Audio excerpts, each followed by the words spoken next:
好，各位女士、各位先生，我们现在要进行议题2，名称为企业社会责任及渔工剥削探讨，将有2场专题演讲。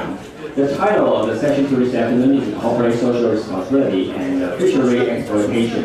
我们邀请到议题2的主持人是行政院防治人口贩运协调汇报的委员翁彦金。I would like to invite the moderator of session 2, who is a member of the Cabinet Anti-PIP Task Force Committee, Ms. Vivian Wong, to introduce the topics and the speakers for us. 我们现在掌声欢迎翁委员。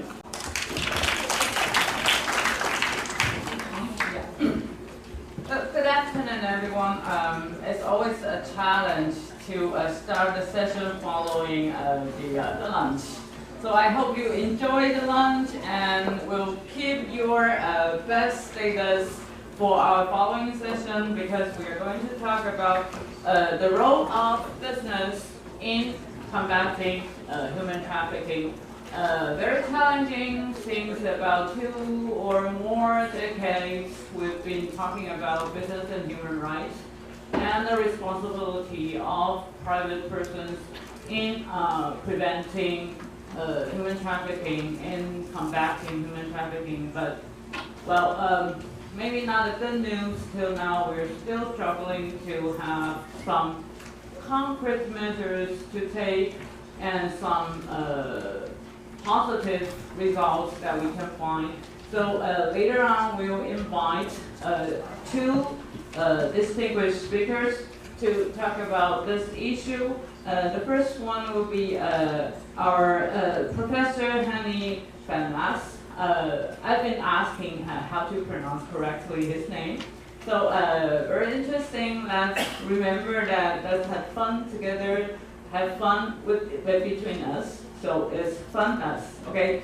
So from Nelson Mandela University, apart from his research and teaching in public law, he is also heavily involved in local governance and legal enforcement training projects. Very important contribution based upon his expertise on police science and legal aid. And most importantly, he is the founder of the Fish Force, which is fishery crime law enforcement academic with the collaboration of Norwegian Ministry of Foreign Affairs. And the second speaker from the UK, Mr. Michael True, head of the prevention and protection team of the modern slavery unit of the UK Home Office as the UK counterpart of our Ministry of Interior. He's been very active in international collaborations on criminal justice and safeguarding policy, especially regarding global combat against human trafficking. Okay, and we will also have 2 commentators. Okay, 2 commentators. One from the Holy See as well, Father Bruno Ciccelli. He's the director of Apostleship of the Sea, an agency of the Catholic Church offering pastoral care to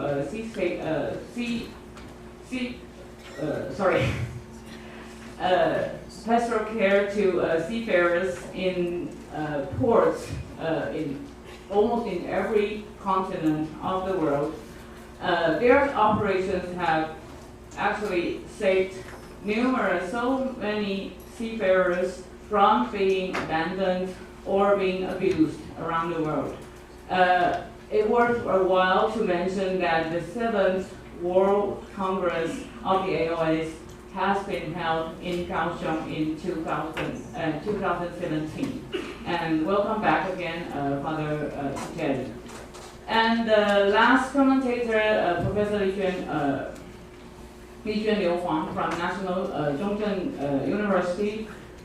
She's the leading expert of labor rights in fishery industry. Maybe I should say that not one of the, but the leading experts. Without her, my research project, my personal research project on foreign fishermen recruited overseas cannot be done. she's been advising me and taking me to field works. So with her rich experience, she's going to share her observations with us again this afternoon. As you can see on the conference booklet, she's also the member of our anti-tip task force committee since 2009. So 10 years of experience in this tough combat against human trafficking. Ladies and gentlemen, let's welcome our two distinguished speakers together. Thank you. Thank you. Thank you. So right now, I also invite our first speaker. Please come on stage. Welcome the professor from the Nelson Mandela University, South Africa, Mr. Hans van Das, please.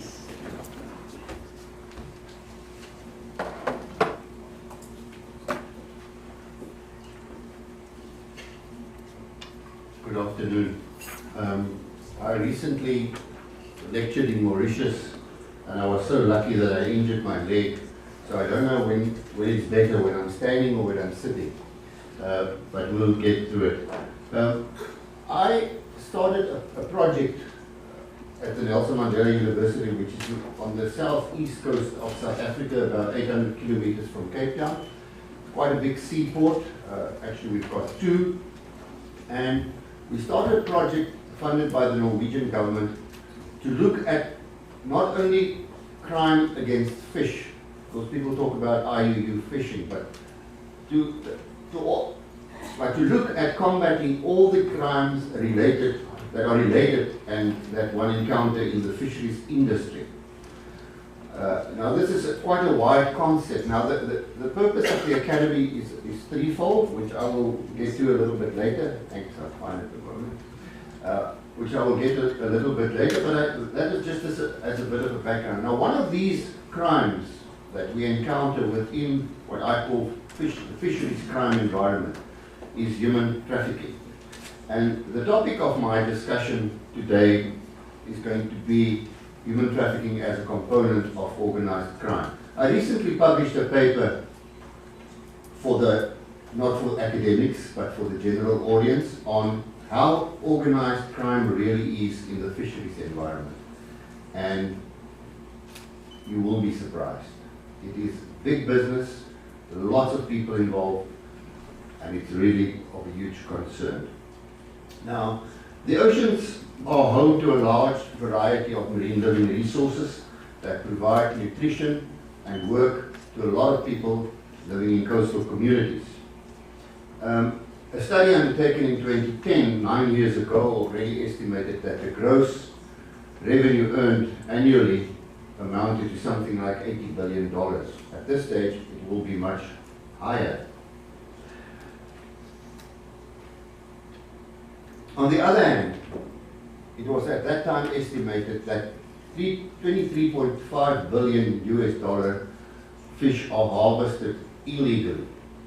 Now we tend to think of a fish as a fish, but if we replace that fish on the screen with a dollar note and you times it with 3 million, that was the value of that particular fish.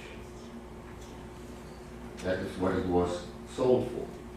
Now, fishing and the export of fisheries products is big business, and it forms a high percentage of economies worldwide. I can just mention something that's not in my paper. I'm also responsible for the Refugee Rights Center at my university, where we have 6 attorneys working there, and I often conduct interviews with these refugees, and they more often than not, they're from Somalia, Ethiopia, Congo, etc. And very often they come from coastal communities. And when I ask them, why did you leave your country, apart from the fact that it's war ravaged in many instances, they would tell me, there's no more fish. So there's no more work. In countries like Cabo Verde, the Faroe Islands, Greenland, Iceland, Maldives, Seychelles, and Vanuatu, fisheries exceed 40% of the total value of merchandise traded in those countries. So if we don't protect those marine living resources, the human population is done for. Now, I'm not going to kill you with a number of statistics and figures that I can give you, or you can find it on the modern dictionary called Mr. Google. But unfortunately, as is the case with every valuable resource, it is a magnet for abuse and for exploitation. If you look at this particular slide, this shows dynamite fishing, which is very rife in certain parts of Kenya and Tanzania, where they destroy reefs. Now, members of the Fish Force Academy participated in the investigations on those, in some of those instances in Tanzania, and they were on a National Geographic program as well. And one of the investigators traced some of the dynamite back to a mine on the east side of Johannesburg. Such a good investigator. Now, as I said, with any valuable resource, it is a magnet for abuse and exploitation. You find diamonds, you find people. You find gold, you find people. You find valuable fish or fish resources, you find people. You find these things, to remove them, to take them out of the sea, to take them somewhere else, to work with them, you need people. In South Africa, the most valuable resources at this stage is the abalone, which trade for something like $700 per kilogram, and our West Coast rock lobster, and then of course shark fin. Now, up to this stage, up to a few years ago, right all over the world, people have been dealing with this phenomenon through the concept of IUU fishing, illegal, unreported and unregulated fishing. But that trend, and that forms part of a fisheries management approach, but that trend is changing. I met your colleague here at a conference in Bangkok, and that's, I think, how I ended up here. We are talking about fisheries crime, and not IUU. I don't like this concept of IUU fishing because it seems you only talk about fish. But there are so many other things involved. This move is from changing, from looking at things as IUU fishing to be viewed as transnational organized crime. That must be treated as transnational organized crime. If you arrest somebody with fish that was caught illegally, that person will most probably end up by getting a suspended sentence. If we find a person with 20 or 30 pieces of abalone in South Africa, that person will most probably get a suspended sentence, if not a warning. But I can guarantee you, that person is not going to eat that abalone. That abalone is on its way somewhere. It's part of a bigger organization. It's most probably going to end up somewhere in the East. So we're looking to get acknowledgement for the concept of fisheries crime and linking fisheries crime with human trafficking and other related offences. Now, this is what this paper will going to be. I will try and watch my time. Initially, I thought, oh, I've got too much time. But the more I think about it, the more I think I'll have to pace myself. We will try to illustrate the importance of marine living resources as a source of food, which I basically did already. Link poaching of marine living resources to organized crime, nationally and internationally, and then linking it to human trafficking. Now, if we look at the crimes that's associated with IUU fishing, we find things like money laundering. People that work with the Department of Revenue will know about this. We find tax fraud, document frauds, IUU fishing, modern slavery, drug trafficking, labor violation, corruption, and human trafficking. And in that whole mesh, in that whole wire, you see, I haven't even mentioned, I mentioned IUU fishing, but it's just one little component of this whole concept of organized crime. Approximately 200, sorry if I make mistakes, but English is not my first language. In fact, it's my third. So, but we'll get through it. Approximately 260 million people on the globe are involved in global marine fisheries. This does not include inland fisheries. This includes full-time and part-time jobs. According to Fish Eye Africa, the marine living resources of the Western Indian Ocean attract approximately 500 commercial fishing vessels from around the world. It's just the Western Indian Ocean. Apart from those countries' own fishing vessels, they attract approximately 500 commercial fishing vessels from around the world. Now, if you see some of those vessels, they look like floating factories. They house a lot of people and they can hold a lot of stock. The captains of those ships are better equipped to run some countries than the real leaders are. In the Western Indian Ocean, they mostly catch tuna for export to Europe, Asia, or the USA.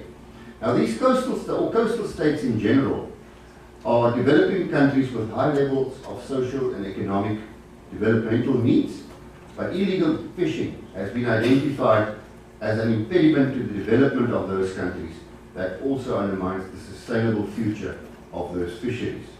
This sentiment is not mine. It's echoed by Interpol, who has reported that illegal fishing and associated criminal activities undermine the sustainability of marine living resources and threaten whole economies. And also, there's a report out by recently by a British research group, Lucy, which draw a direct link between illegal fishing and armed conflict in Tanzania and Congo, where people are already fighting about access to the resource. They're killing one another for access to the resource. Now, fishing restrictions in developed nations protect their resources. So they place resources on fishing. You may only fish a certain time of the year. You may only search for a certain kind of marine living resource. Now, to compensate for the decline in production and to meet the demand from domestic consumers, developed nations have either increased their imports of fish from developing countries, or in some cases entered into agreements with them to allow developed country fleets to fish in their national waters. Now, if you want to know the truth, you must speak to people that work in a particular environment. I've spoken to fishermen that are based in Durban, and they tell me that if you, after dark, if you travel 4 or 5 kilometers into the sea, it looks like a city on water. But the foreign fishing vessels fishing in the South African, bordering on the Mozambican exclusive economic zone. Now, if you look at South Africa, for example, as a developed country, I'm not going to say how many vessels we have because that information might have an intelligence value, but we cannot patrol our 3,200 plus kilometer waters, the length of the border. Now, this also results in uneven distribution of employment in the industry, with a high proportion concentrated in developed countries. Asia alone accounts for about 66 or 86% of fishers and fish farmers globally, as well as almost 70% of the world's engine-powered vessels. The coastal environment is under threat from a range of pressures in addition to the IUU fishing, and governments are increasingly realizing the value of the resources, and they are increasingly realizing they need to act. In 2017, countries like Tanzania started to act. They were arresting people from Kenya, a neighboring country, fishing illegally in their waters. They seize the produce and they sink the vessels. And if we look at the link between the poaching of marine living resources, or the stealing, poaching is too nice a word, the stealing of marine living resources and organized crime in South Africa, I'll just go through that briefly. In South Africa, as I've already mentioned, the most threatened stock is abalone. It's widely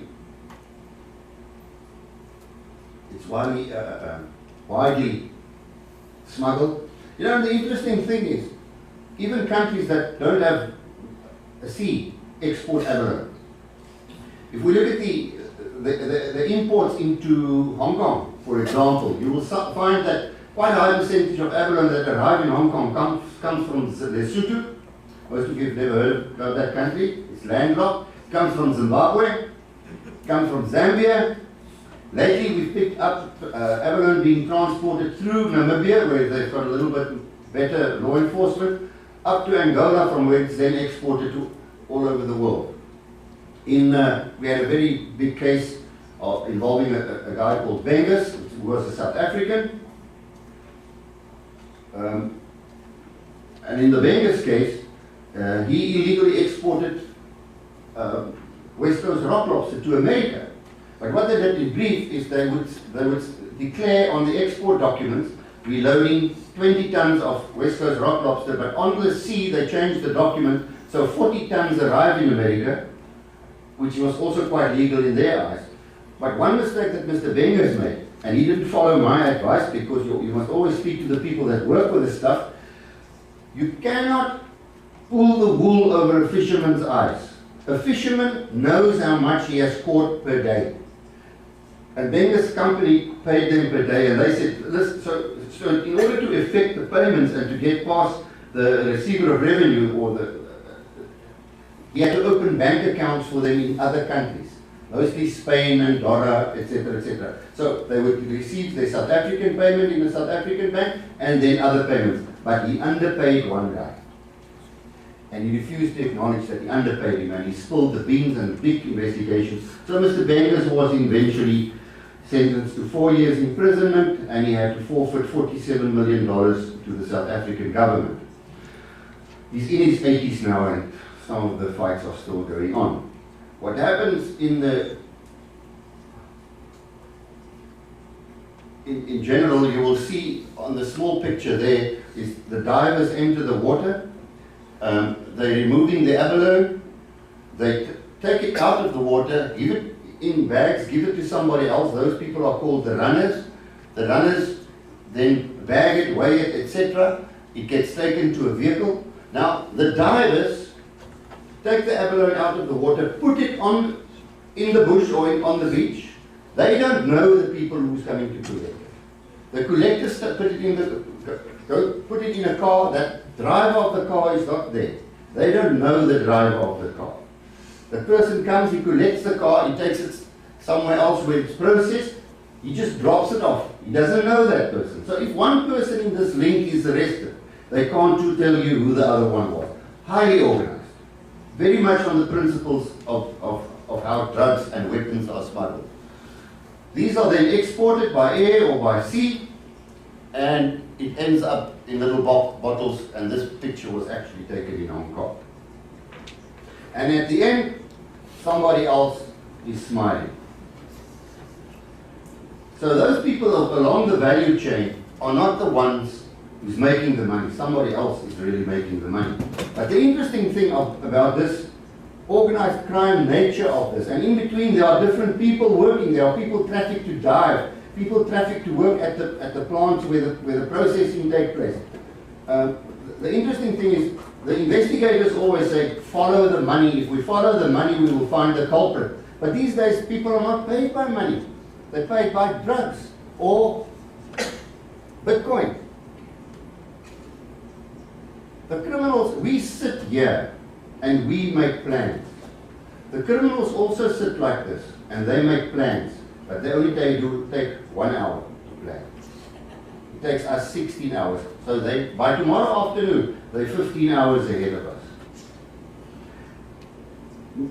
You will see in my paper that in South Africa, somebody spoke about cigarettes this morning. There's proof. Cigarettes is part of this plan. This is a picture that was taken by a camera. It's a WhatsApp photograph. I still have it here. What happened was, I said to the people from Fisheries Department in Cape Town a few months ago, I said, guys, go to these big shops and ask them who are selling chest freezers in bulk. Who buys it from you? Because those can be suspects. So they started doing that. Suddenly, freezers were not sold in Cape Town anymore, but they were transported from Johannesburg, and while he's transporting the freezer to go and pick up the envelope, you might as well take boxes of illegal cigarettes. This consignment was found at a town north of Cape Town, but at the same time, this consignment of West Coast rock lobster was found about 20 kilometers away from there by a different agency, and the two agencies did not know what the other one has found.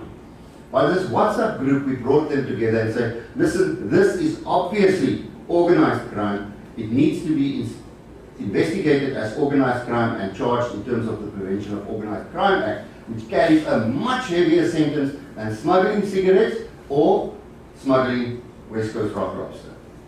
But other things are entering the picture. Top left, we have a diamond. Gold, abalone, a pot where they cook it in, a stove, and the process where it is. This picture was taken at the same scene last week and Thursday. So we can see, apart from people, guns, drugs, we also now get other stuff that's involved in this criminal setup, diamonds and gold. In 20 years ago already, a guy by the name of Gastro did research on crime and organized crime. And he found 20 years ago already that Chinese triad societies were by then already involved in abalone poaching and the abalone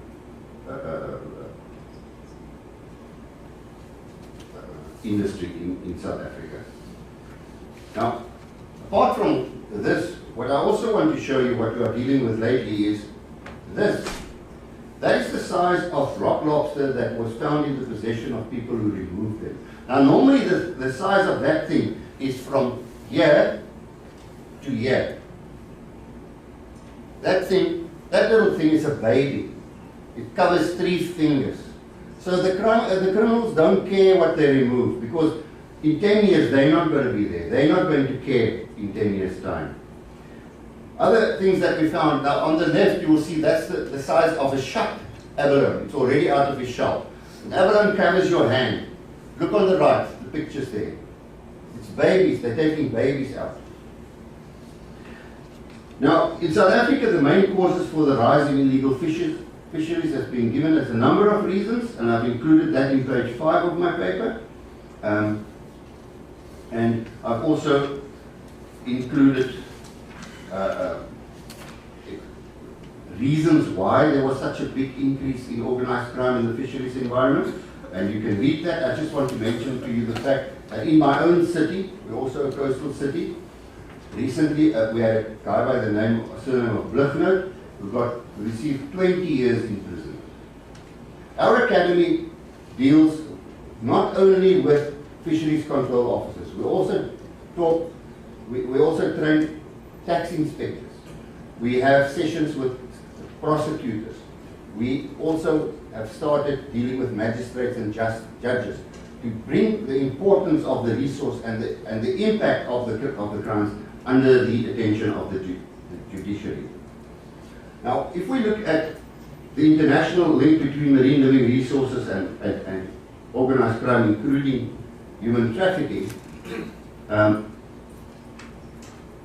this is well documented by the FAO, the United Nations Food and Agricultural Organization, where they estimate that between $11 and $30 billion is lost to Africa every year. The fishing industry is associated with human trafficking in two contexts. Firstly, they are trafficked for the purpose of forced labor on fishing vessels, and secondly, they are trafficked to go and work at processing plants. This Blichner case that I've just mentioned, the prosecutor is actually on my board of advisors, that was imprisoned to 20 years. All the people that worked at his processing plant, which was on a farm, were of Chinese origin, and they were trafficked there for the purpose of working in the processing plant.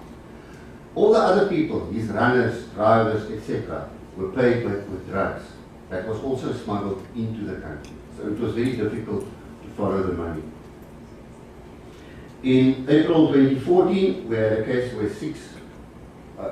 in the Brugner case, this was the components. It was traffic people, drugs, and abalone.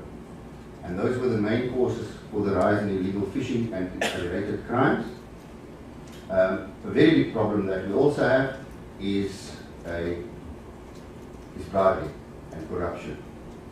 In the Bengals case, the whole fishing station of Hout Bay were also found guilty of corruption. Recently, last year, in the fishing station at Gansbaai on the south coast, everybody, and these are the picture of the people that actually work there. This is a picture of them in court. They were all involved in bribery and corruption.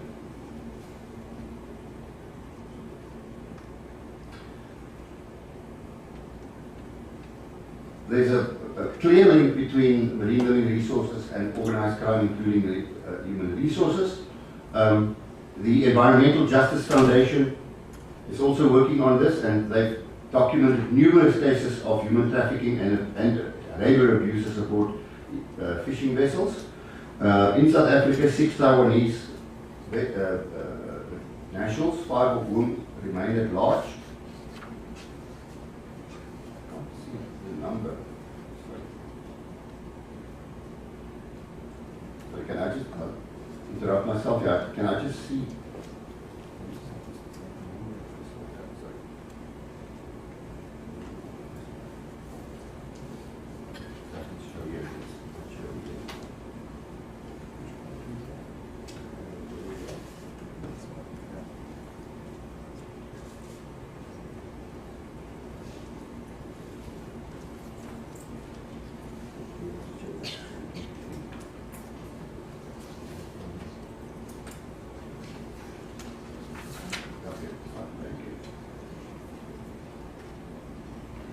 In April 2014, 6 Taiwanese nationals, as I said, 5 of whom remain at large, were sentenced to 10 years imprisonment for their part in trafficking 74 Cambodians.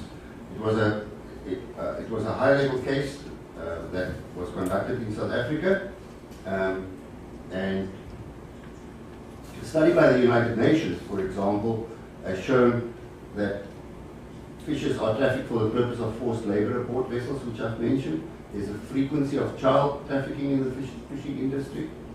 I was quite surprised when I went to Pretoria and I applied for my visa to come to Taiwan. There were 6 young black people sitting there, and they were speaking Xhosa, which is one of the languages that I understand. And they were very worried that the consulate would find out that they are actually coming to Taiwan to come and work here. But they were applying for tourist visas. And I didn't let on that I understand. But my wife was waiting outside and I said to her, oh, problem coming. I don't know where they end up, but as somebody said earlier, often the victim is part of the problem. There's a frequent child trafficking, transnational organized crime for the purpose of smuggling migrants and drugs, and terrorism are all involved. If we look at this particular map, you will see countries like Zimbabwe, etc., exporting abalone. In May last year, there's on page 7 of the paper, I'm not going to read it to you, but you can read it. It's the case of the Feng Shu, or the Fu Sheng, which is a Taiwanese fishing vessel that was kept in the harbour in Cape Town, and it was not dealt with very well. That is a case study of how not to do things. It was not dealt with very well, and eventually the matter was referred to the Taiwan District Prosecutor's Office for further investigation. Now, I also have a number of an analysis conducted by the Global Slavery Index on page 8, which I will get to later, so I'm not going to go to discuss that with you now. This is the Fu Sheng that was detained in Cape Town Harbour. The Global Slavery Index, they designed or they identified a number of factors that countries can look at to determine whether there's a possibility of IUU fishing. if we look at the southwestern Indian Ocean, and one of the factors that the Global Slavery Index identified is long-distance fishing. Now, if we look at this, the flag state representation of fishing vessels in the southwest Indian Ocean, you will see that Taiwan and China features quite strongly there. You've got huge fishing vessels fishing over long distances in the southwest Indian Ocean. If one look at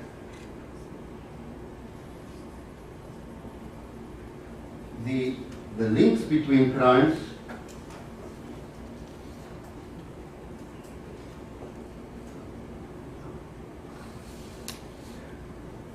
now the question arises, how do we protect our resources?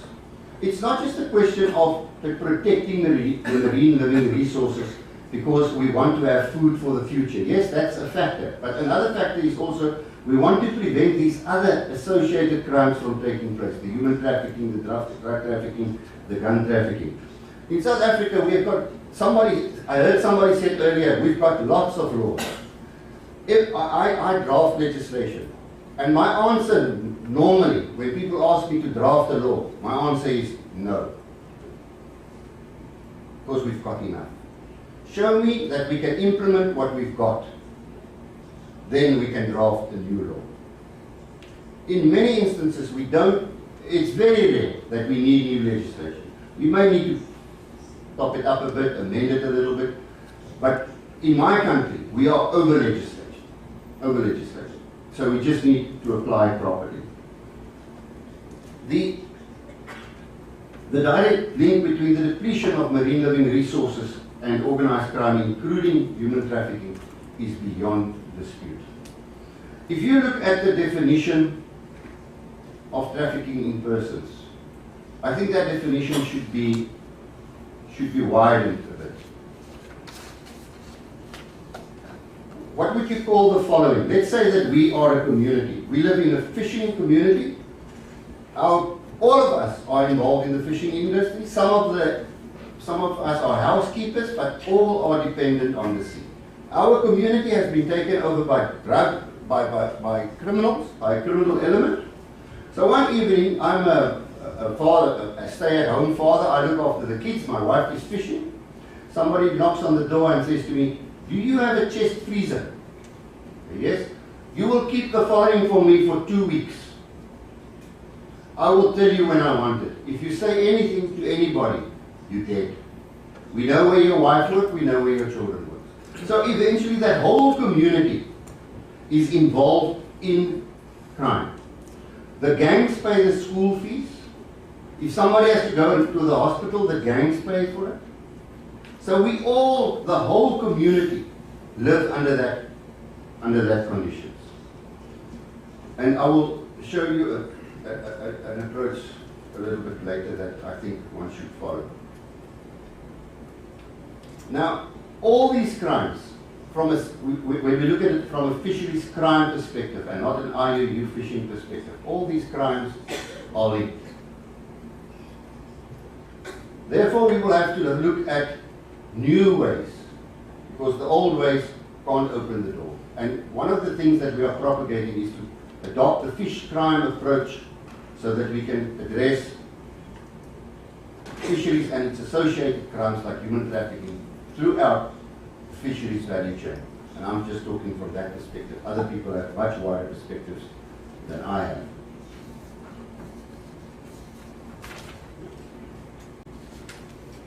It is well documented by the International Labour Organization and the UNODC that they have adopted this notion of fisheries crime, and they're using it more and more in the place of IUU fishing, because they also realize that it's all linked.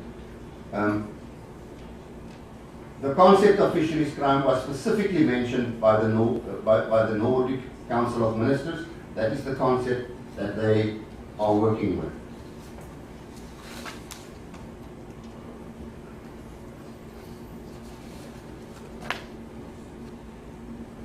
The fisheries crime approach is also gaining recognition in a number of countries, as I said, for example, the Nordic country. If you go to any village where people are looking for work as a labor broker, or as a labor consultant, and you tell people that I've got work for you, they will put up their hands before asking what type of work and where, because people are desperate, and these criminal organizations know it.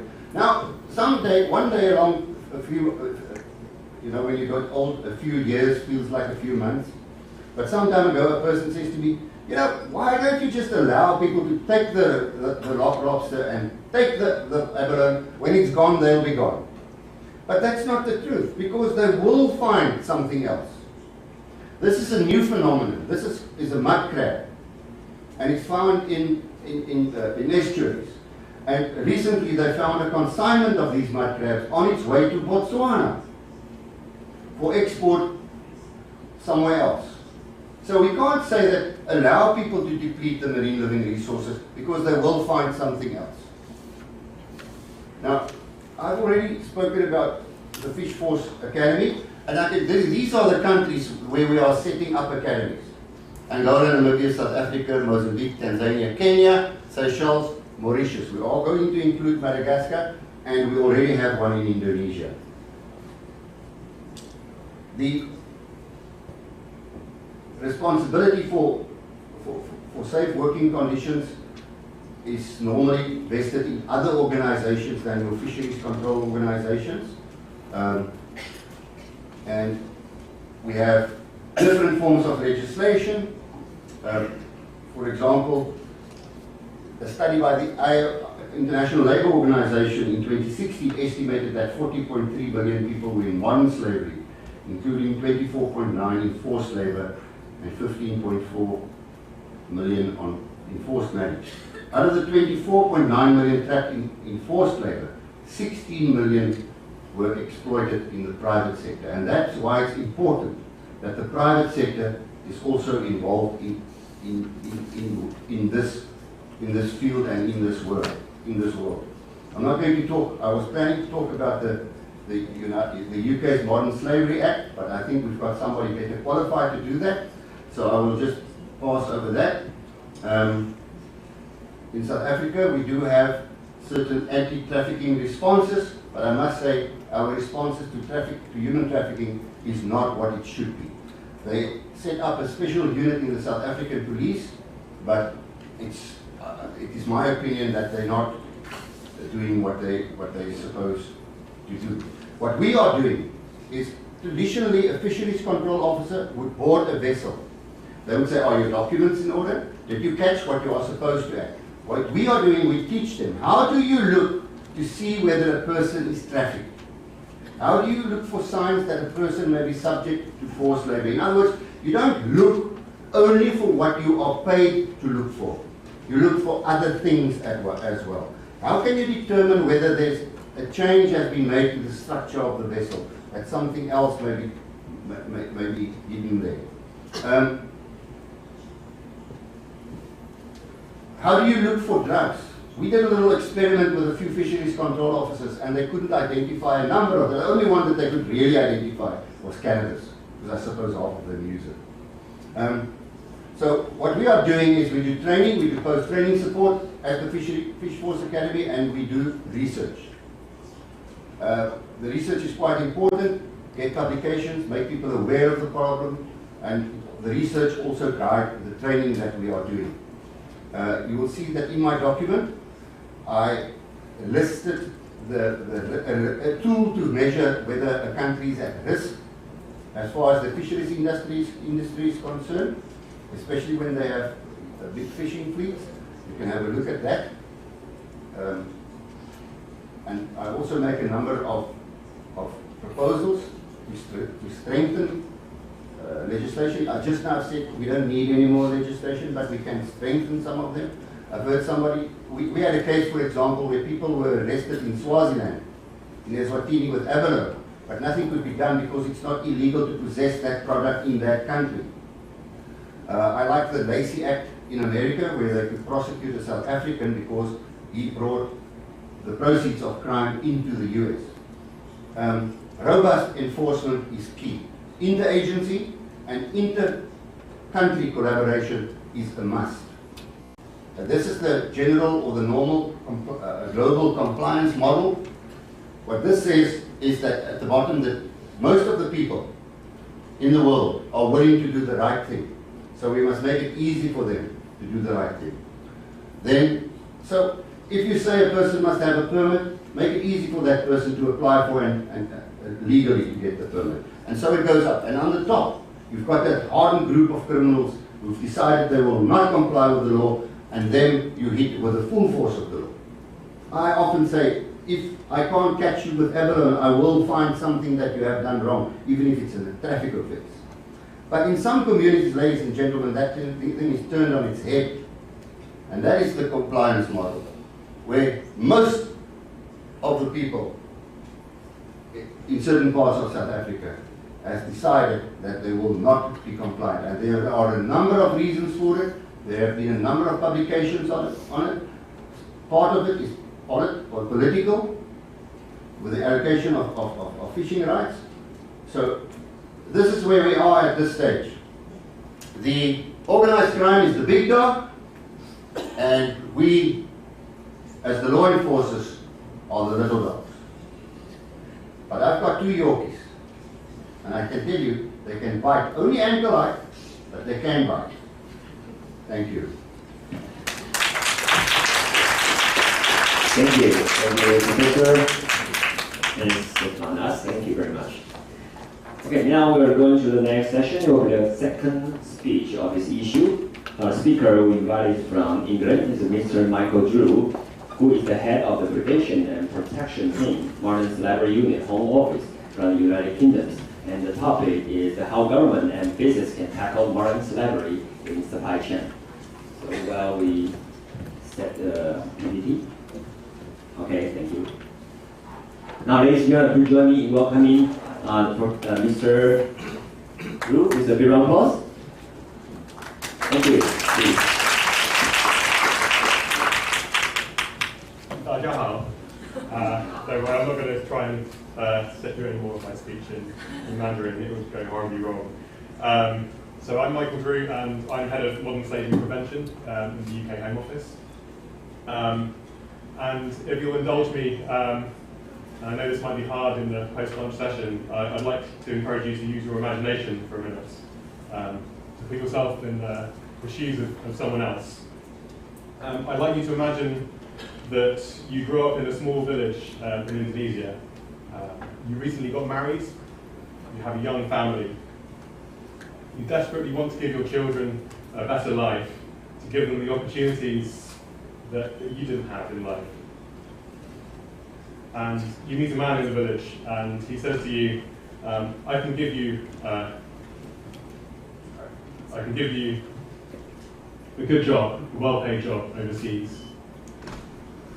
The money you earn would give your children a better education and a better life. And the man tells you that all you need to do is to save enough money to pay a broker, a labour broker, pay for a passport, pay for visa, travel and medical checks. And the man tells you that this is going to cost a lot of money. It's going to cost $4,000 US, much more than you make in a year. These costs are so high, but you think about your family and you think about the life that you could give them if you got this job. You also know that there's no way you could possibly save all that money. You barely make enough money to feed your family as it is. Luckily, there's a solution. The man tells you, you can loan me the money. All you need to do is to pay a little interest on that money, on that loan. And he gives you the paperwork, you sign it. You don't really understand what you're signing, but this is such a good opportunity, you do it anyway. So you find yourself a month later, after a very long journey through multiple countries, you find yourself at the docks about to board a Taiwanese flagged vessel where you'll be working. When you board the boat, the captain he takes your passport. He says, "This is for safekeeping. I don't want you losing your passport, it falling overboard." He shows you your living quarters. you notice that they're tiny and they're cramped. There's not enough room to stretch your legs, let alone move at all, really. And then, after weeks of grueling work, really hard work at sea, you finally, and you're catching valuable tuna, which we sold for huge amounts of money in other countries. You finally dock to collect supplies. The work that you've been doing is hard, and you're not being fed very much food. You're being fed on scraps, but you don't complain. You're looking forward to some rest, and you're really excited to see your first pay packet. You're thinking about all the money that you're going to send home to your family and what they can do with that money. So you go to the captain and you ask for permission to go on land for a break. You don't get the answer you expected. The captain says no, and he beats you. He says you need a passport to go on land, and he's not going to give you your passport. You have to stay below deck. You ask the captain about your wages. He beats you again. He says you haven't even earned enough money to pay the interest on your loan and the cost of the food that you've eaten on the boat. There will be no wages. So this is a hypothetical story, but it's really the reality for many people trapped in forced labour around the world. And my job, at least part of my job, is to think about how the UK can help to change that reality for people and prevent what we call modern slavery in the supply chains of the goods and services that we buy. So this afternoon I'm here to talk to you about modern slavery in the UK, the UK's framework for legislation, and a bit about what governments can do with businesses to help to end forced labour in the global economy, because it's an incredibly profitable crime, and only by working with businesses can we really stamp it out.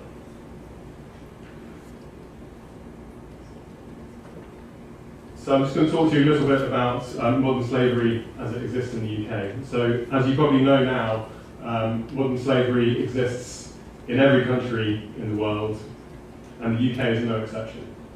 So in 2013, the Home Office estimated that there are about 10,000 to 13,000 potential victims of modern slavery in the UK, and we think that number is likely to be much higher. And the Home Office did a report looking at the social and economic costs to the UK of modern slavery, and in 2016 to 17, we estimated that it cost the UK 3.4 to 4.3 billion pounds, and the average cost of the crime was nearly £330,000. It's a lot of money. And the reason why that cost is so high is because, unlike drugs, which can be sold only once, people can be exploited over and over again, and people can just be used, and people are much more profitable than the drugs that organised crime gangs sell. So there's a real profit imperative for organised criminals to exploit people for profit. Looking at the number of victims in the UK, so we have something called a national referral mechanism, which is our way of identifying and supporting victims in the UK.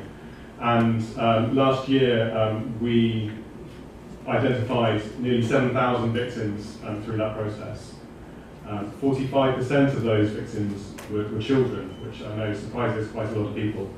And one of the things that children are most vulnerable to in the UK is a new phenomenon, and one that I think will probably start to appear in a lot of other countries. Is something called we call county lines exploitation, which is where predominantly in cities and big cities, gangs will recruit children to sell drugs in other parts of the country. They'll recruit children while they're young, so they don't get picked up by law enforcement. They'll send them to other parts of the country to sell drugs, and then they'll bring the money back to the gangs. in exchange for things like mobile phones or the latest trains.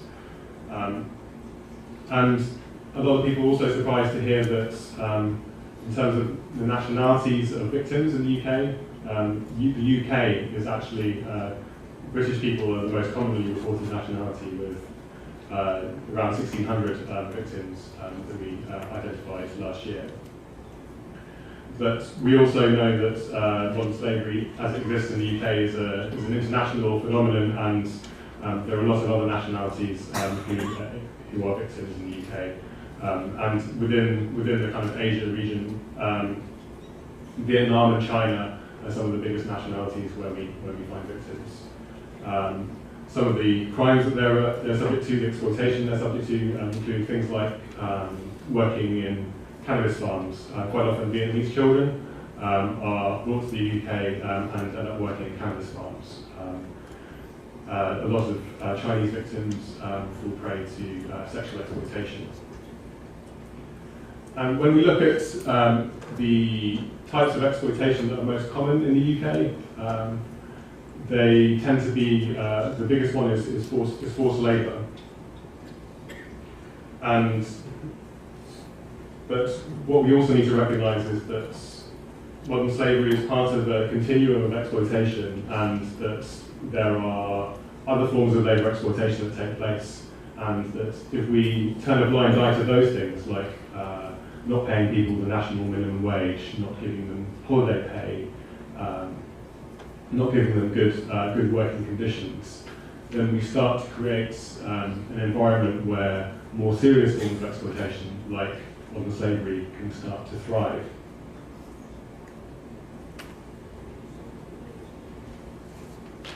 So I'm just going to take you to the next slide, which is about something that we produced, which was a typology of modern slavery in the UK as it manifests itself in the UK. And I think that this approach of actually mapping the types of exploitation happening in the country is a really good approach for governments to take, and it's one that I would encourage other governments in the room to think about, because it really gives you a better understanding of what the problem is and how you might start to address it. Because modern slavery is a kind of an umbrella term which covers multiple different types of exploitation, and those types of exploitation are often quite different from each other, and the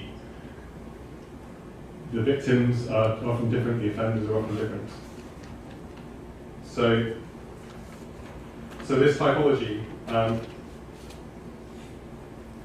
we identify 17 different types of modern slavery in the UK under 4 overarching categories. So the first was sexual exploitation, which is fairly self-explanatory. But what we find is that a lot of countries, when they're thinking about human trafficking and what to do, they only think about sexual exploitation. They don't think about the other forms of exploitation that exist. And in fact, I think that a lot of other forms of exploitation are underreported because countries are too busy just focusing on sexual exploitation to the exclusion of other forms of exploitation. The second was labour exploitation, which is a big issue in the UK. So it might mean someone who's brought over from Eastern Europe, from Romania, for example, to work in agriculture in the UK. So picking fruit for a summer, and they don't get the wages or the conditions that they were promised. And then the third is domestic servitude, and I know that there was a bit of a lively discussion about that in the last session. And this is an issue that affects the UK primarily by the visas that we provide to domestic workers. So wealthy individuals can bring domestic workers to the UK while they're on holiday, and we found that a lot of those workers are vulnerable to exploitation. We're thinking about things that we can do to improve the conditions for those workers, because domestic servitude is something which is probably the most hidden form of exploitation. It takes place behind closed doors. You don't often see the people who are being exploited because they're not allowed out.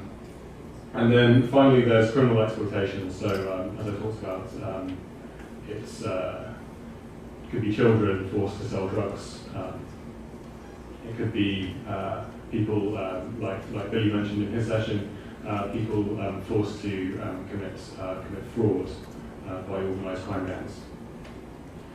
So what do we know about offenders in the UK? So we know that the majority of offenders are involved in more than one type of criminality. So they just see modern slavery as just another thing in their portfolio of activities to create profits. And we know that profit is the overwhelming motivation of most of these criminals. Very few people exploit other people purely for their own gratification. Money is normally involved. And we know that organised criminals are using increasingly sophisticated methods to recruit and to exploit people. So we're seeing much more use of the internet to recruit victims. For example, using social media, Facebook, Twitter, and other things to show people the sort of good life that they could have if they were to find a job overseas, and then the job they get isn't the job they were promised. And then there are the vulnerabilities of victims. So we know that all victims have one thing in common, is that they're vulnerable in some form, and criminals use that vulnerability to exploit those victims. So some of those vulnerabilities that we see in the UK, and I'm sure they apply to other countries too, is a lack of formal immigration status, and criminals use that lack of status to exploit people. They say, well, if you leave, we're going to report you to the authorities.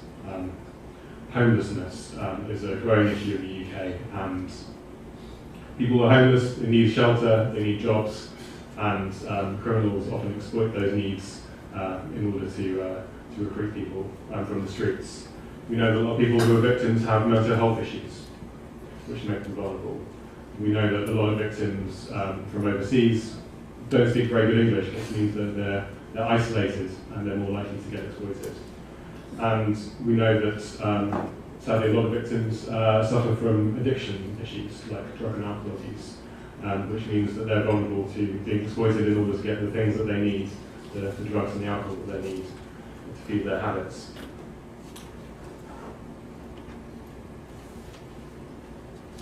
So I'm just going to talk a bit now about forced labour as it exists globally, and move more into about how this affects businesses and the private economy.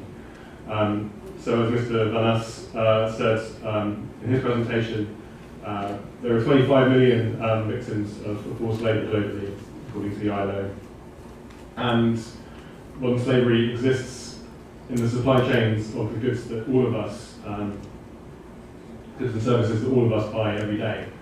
And I know that since I started in this job, I really struggle to buy things now, because I'm thinking, who made my shirts? Who produced the stone for the paving that I put in my garden? Who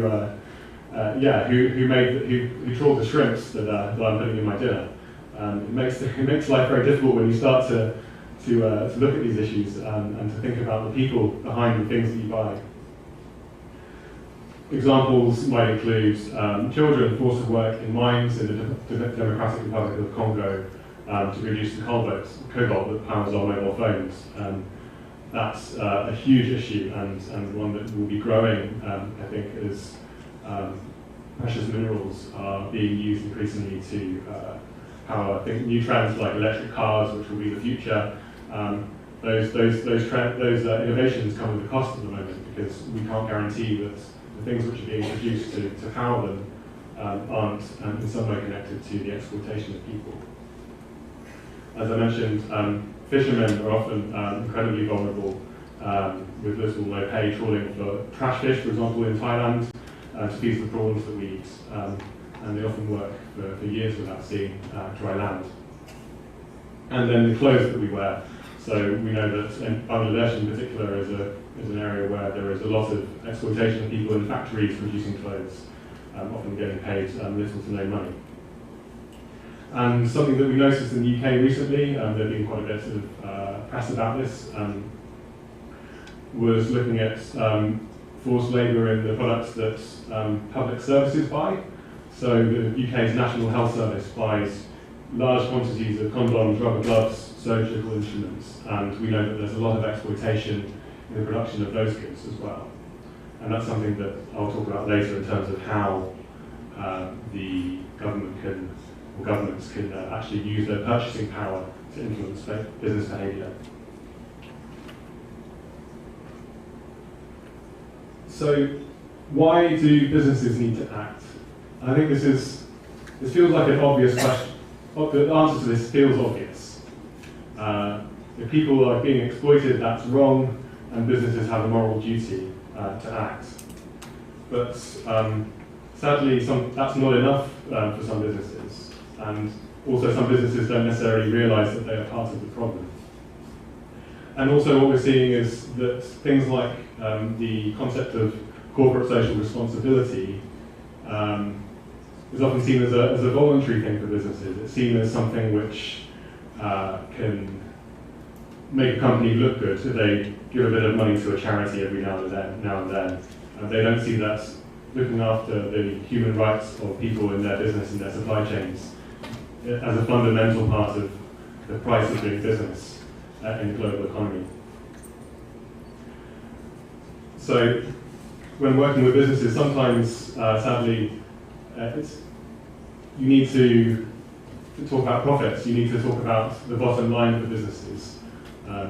You need to explain to them why actually failure to act can have a serious impact on the profit that that company is able to make. So I'll just talk you through a few of the drivers for that for businesses, the things that might make businesses sit up and pay attention, and things which aren't necessarily always discussed that widely. So there's reputation, and this is particularly important for companies who are public-facing, so the big brands, the big trainer manufacturers, the big electronics manufacturers, for example. And companies can suffer really significant reputational damage if they're linked to cases of modern slavery. And that in turn can lead to a loss of investor confidence, it can lead to a loss of consumer confidence. Consumers can start to boycott those goods. And we know that that can have an impact on the share price of companies. And then there are the compliance and legal drivers, and I'll go into a bit more detail about this later. So there's a growing trend for transparency legislation, reporting legislation that requires businesses to talk about the steps that they're taking to address modern slavery in their businesses. There are international conventions which are being transposed into national law, and there are civil and criminal prosecutions that are being brought against companies who are failing to meet their legal obligations. And we're talking about big multinational corporations here, and they have huge legal resources, and they don't always lose these battles in court, but it's very expensive for them to do so, and it's embarrassing for them to have their reputations dragged through the courts. And then there are the kind of business and commercial drivers for businesses to act. So modern slavery is a risk for businesses, and failure to properly manage those risks can mean that businesses will have difficulty having access to markets. So they might struggle to secure investment if they can't show that they have proper processes in place to address risk. And we also know that increasingly studies are showing that where workers are treated fairly, it's not that surprising really, it's common sense. They tend to perform better, they enjoy their work better, they're more productive, which leads to improved profitability for the company. It leads to better retention of workers, less absenteeism. And we know that good risk management means that businesses are less vulnerable to shocks in their supply chain. So if you understand as a business exactly where the products you're selling are coming from, then you're better able to manage where those supplies may get disrupted. for example, where crimes are found in the exploitation of people making those things. So I'm just going to give you a few case studies. I'll probably just talk through one given the time. So we know that, as I said, that this there was a real-world business impact for businesses who failed to act against modern slavery. So an example I'll give you is a company called Pure Circle, who was a producer of food and beverage sweeteners in the US. So they had their imports detained by US customs officials after they raised an order because they received allegations that products were being made by Chinese prison labour. And although Pure Circle were eventually removed from that order, by then it was too late. Pure Circle's shares had already dropped by 10%. And that kind of drop in share price is not something that investors are going to just accept. They're going to ask questions. They're going to want companies to improve the action that they're taking.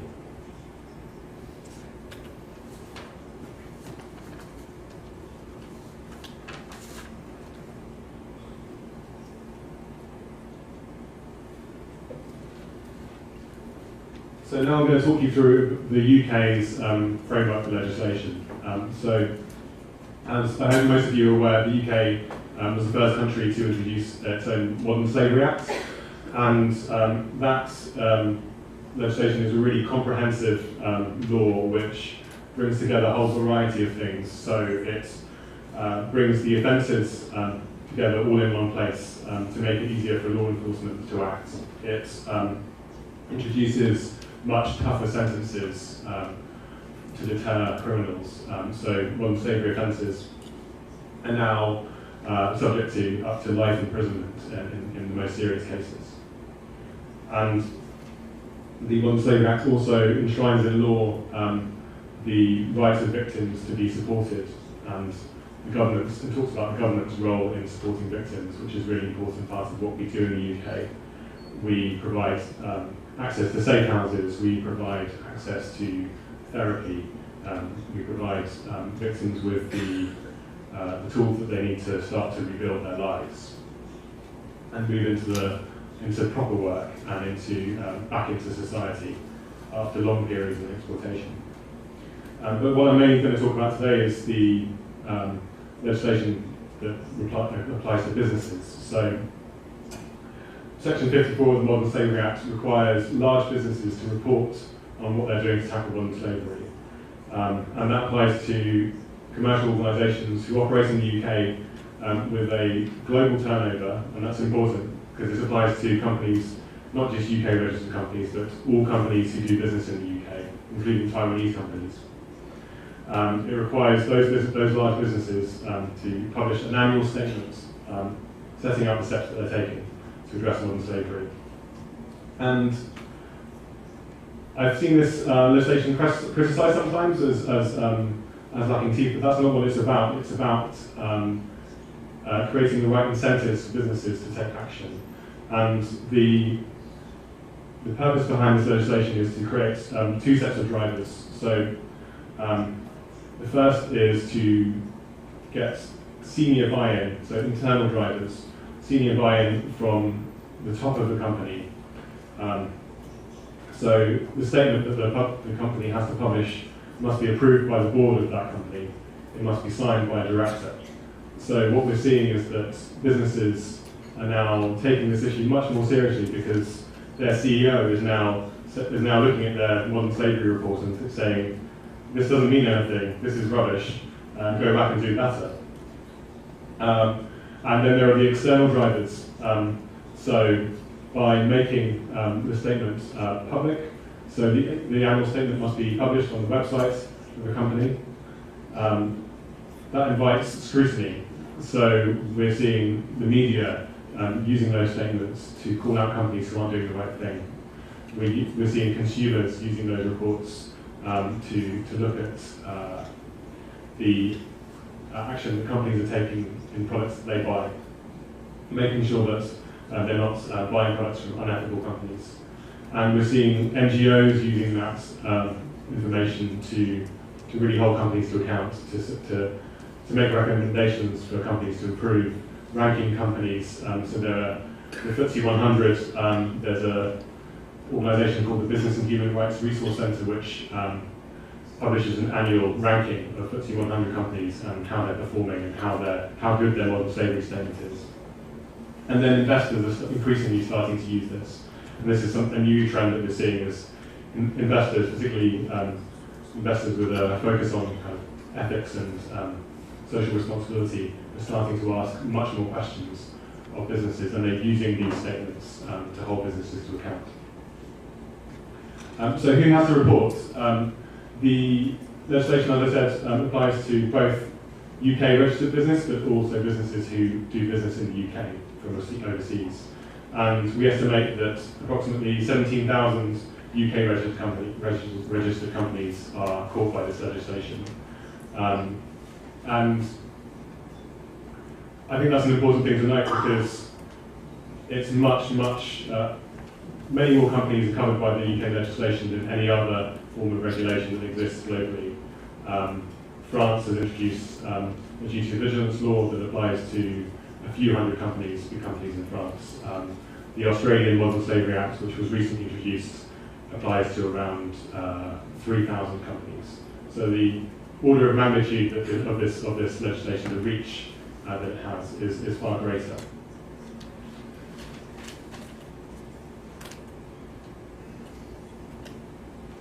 So, what has the impact of this legislation been? So this was introduced in 2015, so we're a few years on now from when it was introduced, and some of the things that we've started to see as a result include a shift in business culture. So, as I said, senior businesses are now much more engaged than they were. We are seeing businesses treating modern slavery risks as part of their core business, not as part of their corporate social responsibility teams necessarily. We're seeing a global trend towards transparency reporting. So we're seeing more and more countries looking to introduce similar legislation.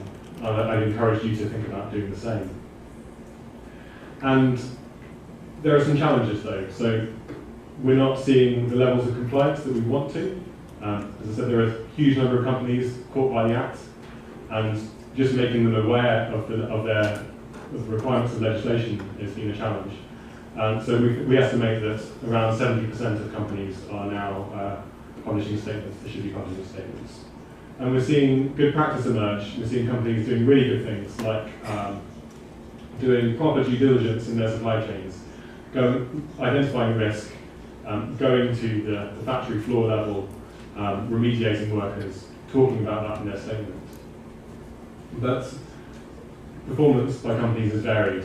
You have a real range of companies. You have companies who are just paying lip service to the legislation, and then you're having companies who are really taking a stand. And we want to move things more towards that end of the spectrum.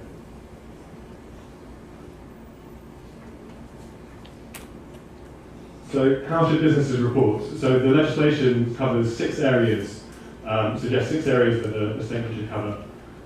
So the structure and supply chains of the company, so where their products are being sourced from, right down to the raw material level, so the minerals or the cotton, for example. The statement must cover the policies that a company has in place to address modern slavery.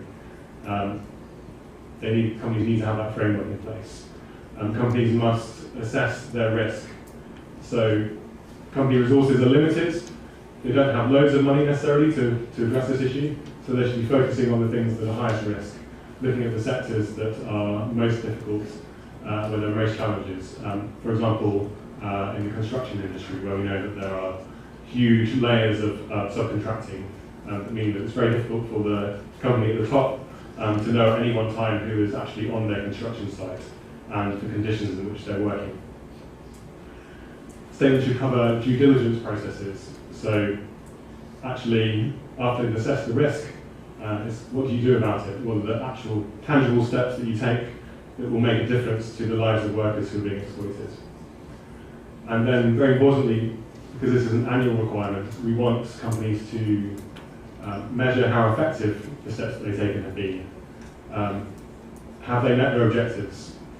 Are they making workers' lives better? What more can they do to make things better? And then finally, training for staff, because this is really important, because this can't just be a thing that businesses think about at CEO level. It needs to go right through the company to the bottom levels.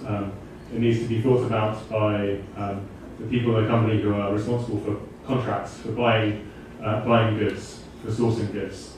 And it needs to be built in a way that means that they don't just think about getting the lowest cost for the things that they're buying.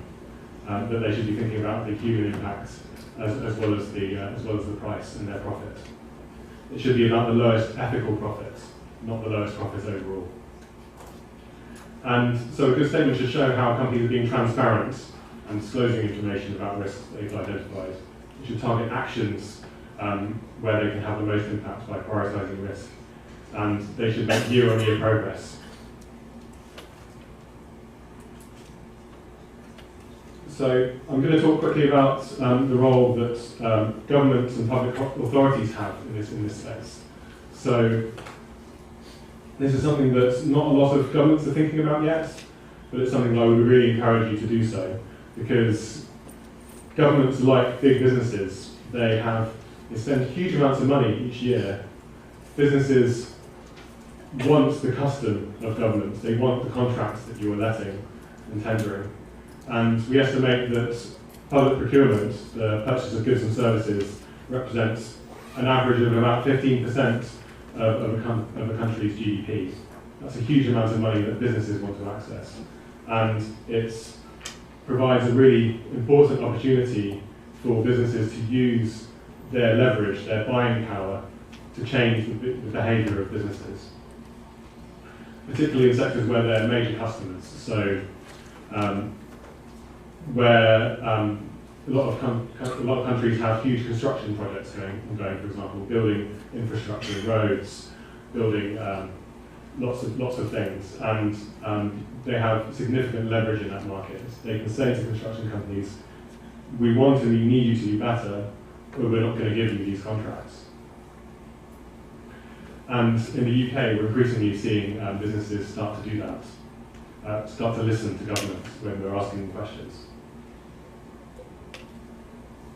So examples of high-risk sectors for public buyers include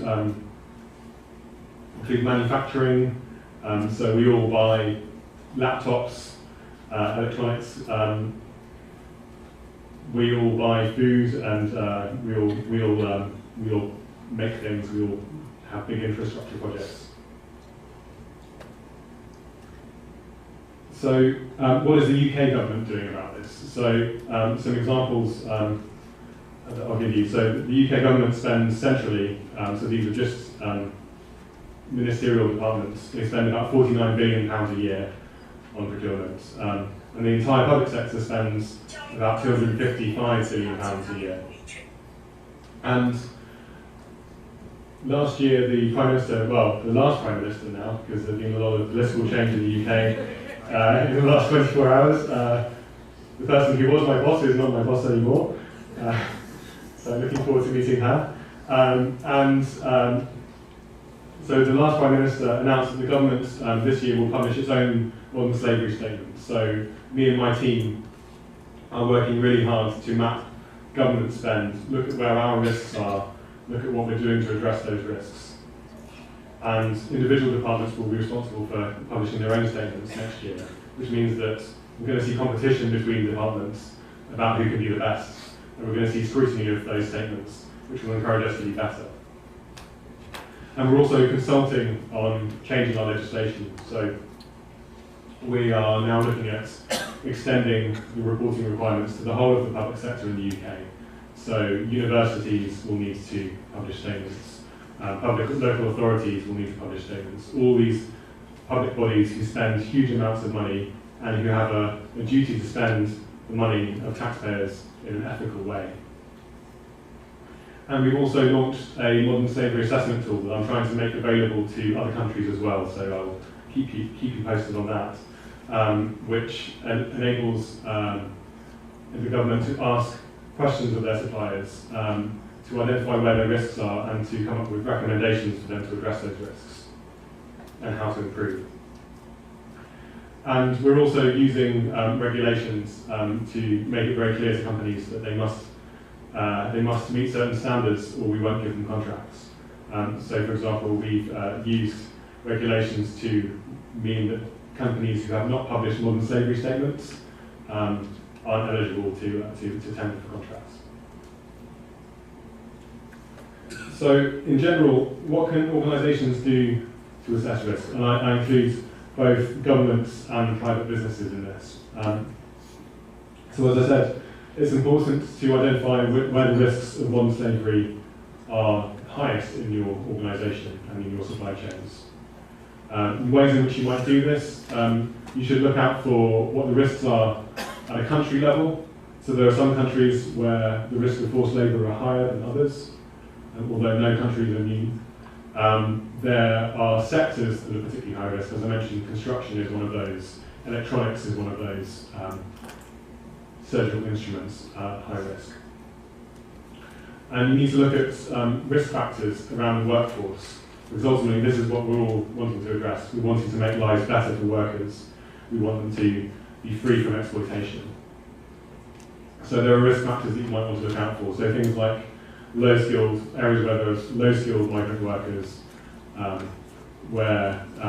which look up for factors that make workers vulnerable. And then you should look at management system risks. So things like where a company is saying in their tender, we can sell you this widget for a very tiny cost. It's an astonishing cost. You think, how could they possibly make this thing for that amount of money? That should be ringing alarm bells in your head, and you should be thinking, no, they can't make this thing for that amount of money. There must be exploitation in the production of this thing. And so you should ask questions of that company. Why is it so cheap? How are you making it so cheap? How are you looking at the conditions of workers who are making this thing for you? And there are other risks like complex subcontracting. So where you find that you have a relationship with one part of the sector, but they subcontract 4, 5, 6, 7 times down to the person who's actually making the thing for you. And where there's that amount of where there are that many layers of subcontracting, it's impossible for the company to really understand what's happening at the bottom level where workers are most vulnerable.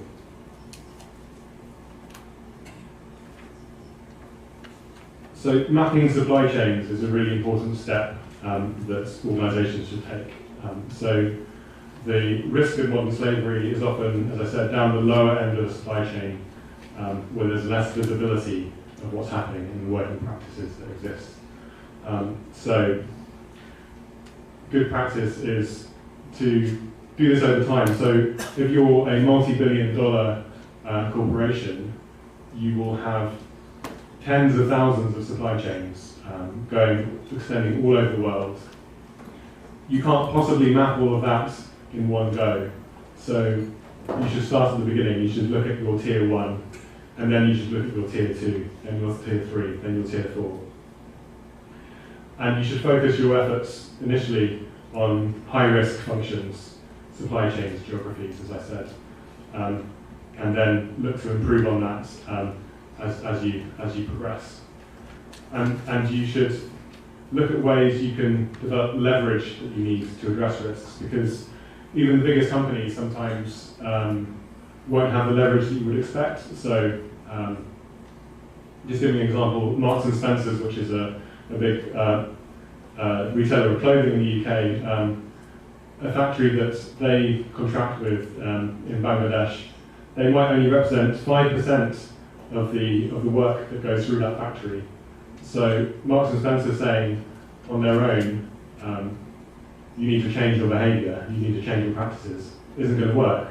Because if they take that 5% of business away, that factory is going to be fine, they're still going to exist. You need to club together with other organisations, other companies, other governments, to maximise your leverage, to make suppliers listen, because if they don't listen, then they'll lose profit.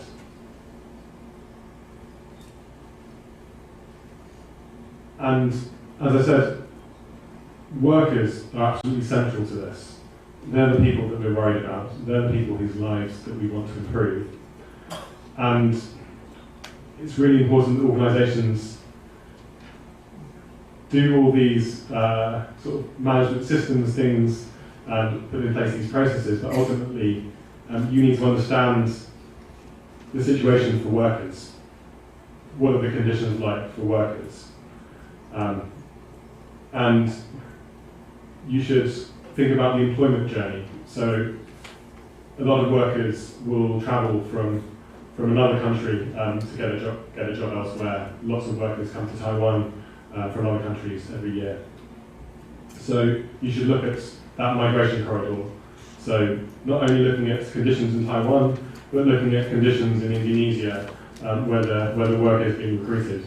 Because often some of the worst issues are in the sending country, not the receiving country. So those workers might have paid huge recruitment fees, which mean that they're stuck in situations of debt bondage. Those workers might have paid loans with huge interests attached to them, which means they'll never pay off their debts, which means they'll never earn a proper wage, which means that when they're in Taiwan working, their employers can exploit them because they know that they can. They know that they can't leave because they're still paying off that debt, and their family might be in danger if they were to try and leave. And it's really important to speak to workers. So, traditional audits aren't always the best way of doing this because they're not designed to pick up these issues. So you need to find ways in which you can get through to workers who are vulnerable, and you need to ask them questions about what's happening to them. You need to ask them, have you paid a fee to get this job? How much is that fee? Are you able to pay it back? Can you leave the job? And under what conditions can you leave that job? Have your employers taken your passports? Would they give it back to you if you ask for it? What's your accommodation like? Are you sleeping 30 people cramped in a room, or do you have a nice room with air conditioning? It's probably the former rather than the latter. Are you free to come and go from work, or are you just stuck in one place the whole time? How much are you paid?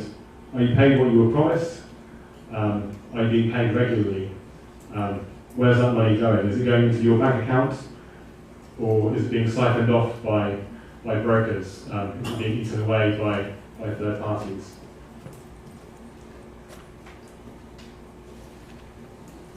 And remediation is incredibly important. So when you discover issues, and if you're doing the right things, you should discover issues, because modern slavery exists everywhere, in every supply chain. Then you have to have the commitment to do something about it. So you need to remediate workers. And that can include a variety of things. So it could be apologising to that worker for the conditions that they experienced. I think that's a very human thing to do. But often workers won't necessarily care about the apology. They'll be thinking, well, where's my money?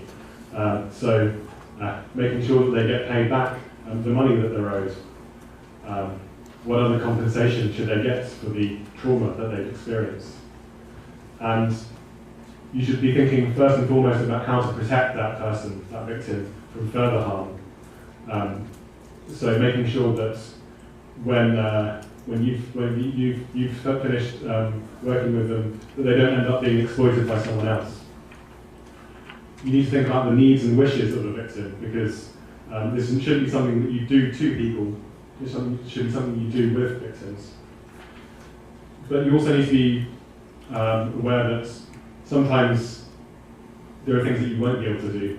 You won't necessarily be able to tell to see for sure how much someone was paid in a recruitment fee, because there will be 5, 6, 7 middlemen in their home country who will have all pocketed a little bit of money along the way, and they won't give receipts. And you need to look at how you build on the strengths of external stakeholders as well. So NGOs will often better know what a victim needs than the government will or than a business will. NGOs will better understand the conditions of workers on the ground, and that knowledge and that intelligence is really important if you're going to really address these issues. And fundamentally, you just need to make sure that workers are safe and happy and able to exist in the legitimate economy and not in the grey or the illegal economy. So finally, what can governments do specifically?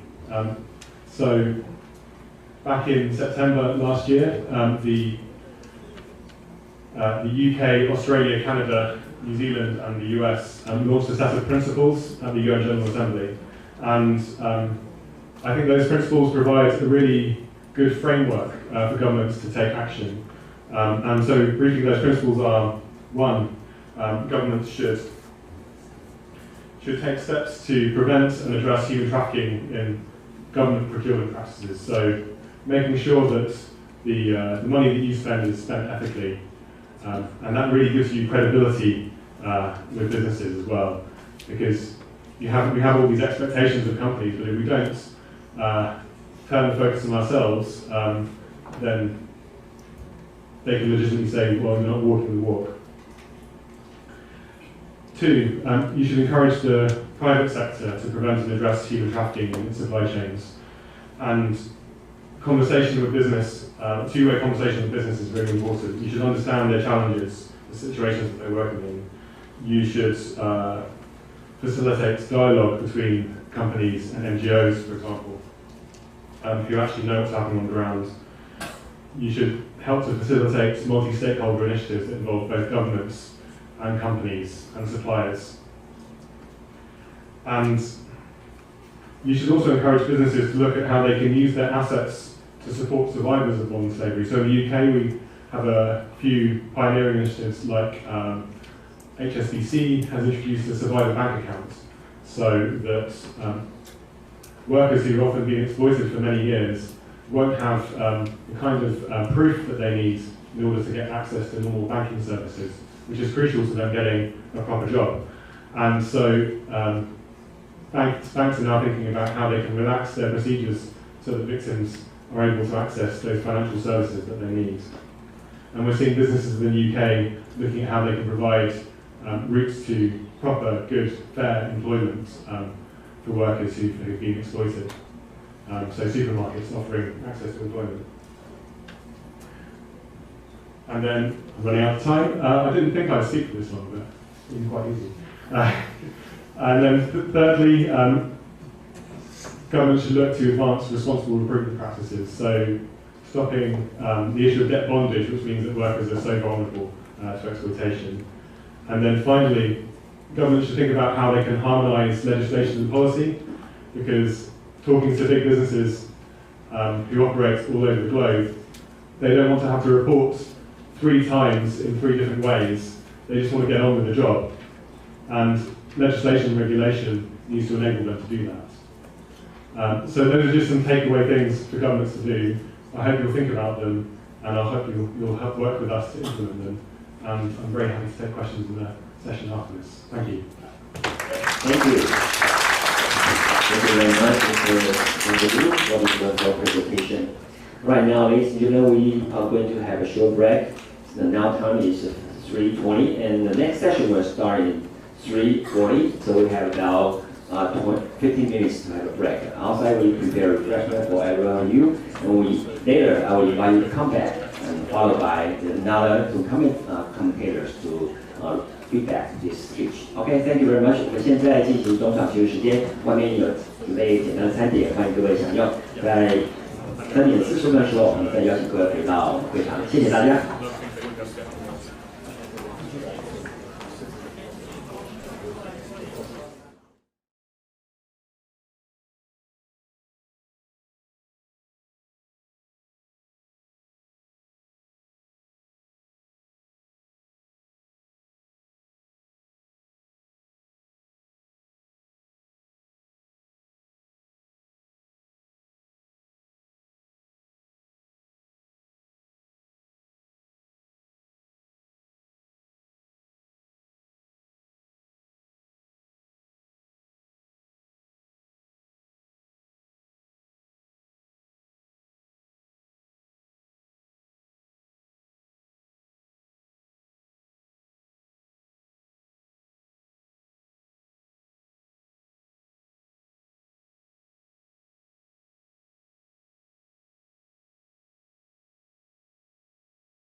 absurd nowadays when many companies distribute their seafood products with eco-friendly logo that says this tuna is being caught without harming or killing any dolphin or sea turtle.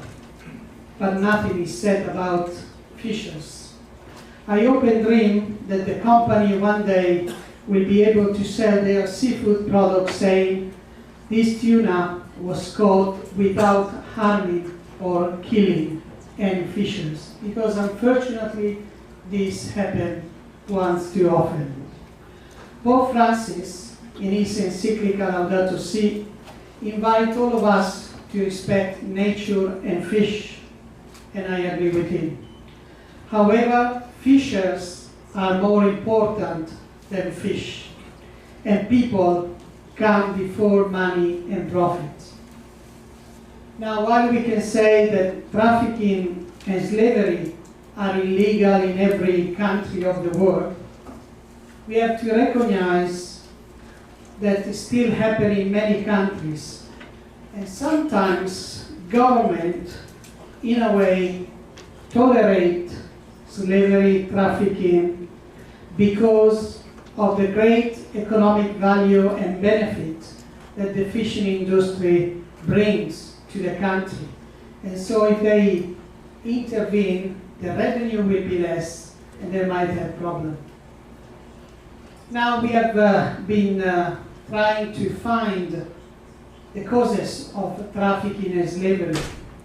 And it's been said this morning, because of the balanced distribution of goods in the world, you can always find poor and desperate people willing to risk anything to earn some money. And many of these desperate people are fishers. In this field, government, private sector, church, all of us here, they have many responsibility. Also, we are aware that fishing is a very dangerous and difficult job.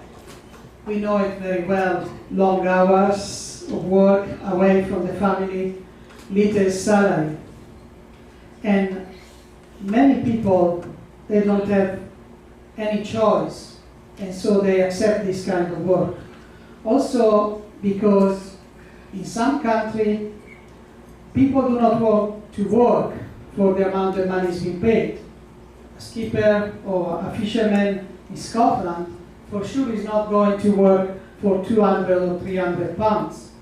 But you can get people from the Philippines, from Egypt, from Ghana, they will work for that or for less.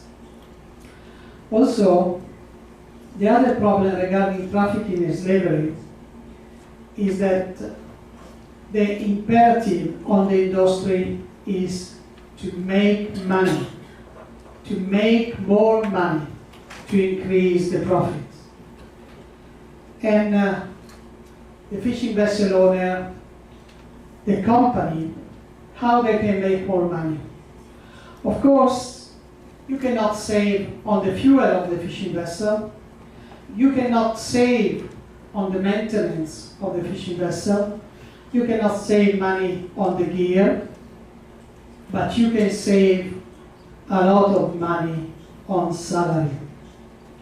And so fishers can be paid less and less. And after, if you can cheat them, you can exploit them. And if you can get people working for free, even better, because you make more money. So if we want to stop labor exploitation, trafficking, we have to change the economic paradigm. Profit is not the main concern, but people should be the main concern.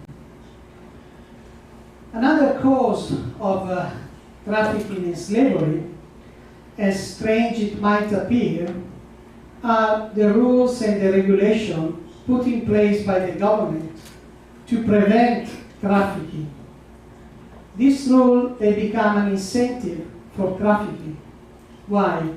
Because potential fishers do not want to go through the proper process of getting a contract, because sometimes it is too bureaucratic, it will require time, and there are too many applicants with the agency, and you are not sure if you get the job. If you go through the back door, it's faster and seemingly easier. And many people, they choose the back door, and when they realize what they get into, it's too late. Also, we have a good number of employers that unfortunately are crook. And of course, this employer, they don't go through the regular process on hiring people, but they hire them illegally so that they can easily dispose of them anytime. If they have problem, they can blackmail them, and also they can give the salary that they want, because these people, they don't have any power to bargain. When we talk about tackling modern slavery or trafficking in the supply chain, we should be aware that is an enormous challenge, especially on the fishermen, because it starts from the recruitment process, but also it will include all the different passages until the product will arrive on the hand of the consumer. And unfortunately, we must admit that some of these passages, for example, when the fishing vessel is out at sea, miles away from government people, is impossible to control and to know how fishers are treated. Having said that, we should not get discouraged, but we should work harder to find ways and means to fight trafficking by, first of all, creating a strong alliance between government, industry, and NGOs. And it's been said many times, the NGOs should be included in this alliance, even though sometimes they are challenging the government, as we have seen this morning. They are considered troublemaker, but we have to admit that the NGOs are the ones that they really know the problem, because they are on the dock, they are on the port when the fishing vessel they arrive, because they can speak the language of the fisher, and they know the real story. They know the real life of the fishermen. So it's important that regular dialogue and exchanges of information should be organized between these three players. Another important thing that often we see is the coordination between government agencies. For example, when government agency, they go and inspect a fishing vessel, you have the immigration authority goes on board and look for the problem related to immigration. You have labor office goes on board and look only for the labor problem. Port authority looks only for problem related to the fishing vessel and other things. So sometimes Coast Guard go on board, check and says, oh, fishing vessel, it can go. But it doesn't realize that fishers are treated badly. So it's important that they will coordinate together. Another thing is cooperation between government, because like the whole industry are globalized, the fishing industry is not an exception. We are sure that the fishing vessel sails from Kaohsiung port, goes to the Indian Ocean, dock at the Mauritius, South Africa, and it goes as far as Falkland.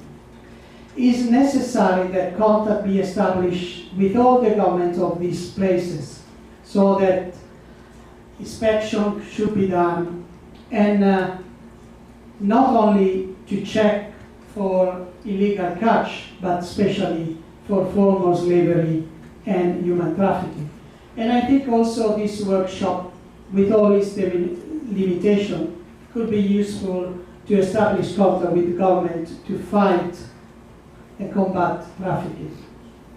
Another thing is that, and I'm talking particularly to the Taiwan government here, they should accept that aside from the civil responsibility, because the fishing vessel is registered under the Taiwan flag, sometimes they have to accept also a moral responsibility.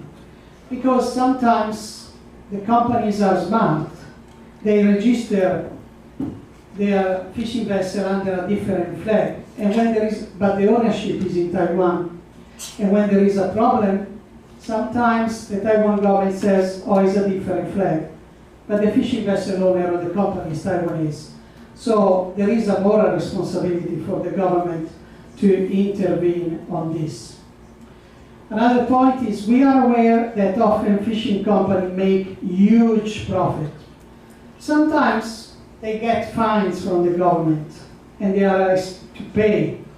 But we know very well that these fines are very minimal and they don't touch the huge profit that these companies they are making. So I'm not suggesting to sink the fishing vessel as the former Minister of Fishery in Indonesia will do with illegal fishing vessels, but at least the government should increase the penalty, especially in case of slavery and trafficking, because sometimes the penalty for illegal catching is much higher than illegal recruitment or trafficking. And also, as has been mentioned in the past, this morning, there are a number of international ILO conventions, the 188 on fishing, there is the one on forced labor and everything. And they can be integrated within the Taiwan law. And the fact that Taiwan is not a part of the UN, it should not be an excuse. These international treaties are a great instrument to fight against trafficking. Also, another suggestion to fight trafficking and to prevent trafficking is that companies that make huge profit must reinvest part of their earning to improve the living and working condition of the family where the fisheries come. Also, one problem is that when illegal recruiter or trafficker are caught, prosecution will last too long. I'm aware that in Scotland there are cases that they are going on for 3 or 4 years and is not yet put to trial. And these people, they want to earn money and they cannot wait 3, 4, 5 years before the case will finish. Also because sometimes in this way the trafficker will find ways and means to win the case. And also money should be given to properly compensate the victim so that they can have a chance to start a new life. Finally, all of us could put pressure to the great company that they are distributing seafood to assure that in their supply chain there is no trafficking, there is no slavery. Thank you very much. Thank you. 好，那么我现在呢邀请第2位评论人，也是今天上午的主持人。好，欢迎刘黄丽娟委员。Now we invite the second commentator, the member of Cabinet and Anti-TRE Task Force Committee, Ms. 刘黄丽娟，欢迎。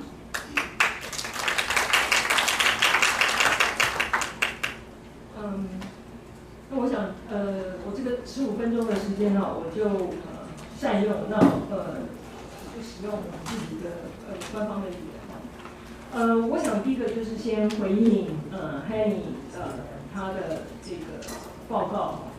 我想从这个报告里面，各位我们可以看得到说，其实单单是关注在单一的一个犯罪的这个主题，它其实就狭隘了我们对于有关于这些根源性的原因的讨论。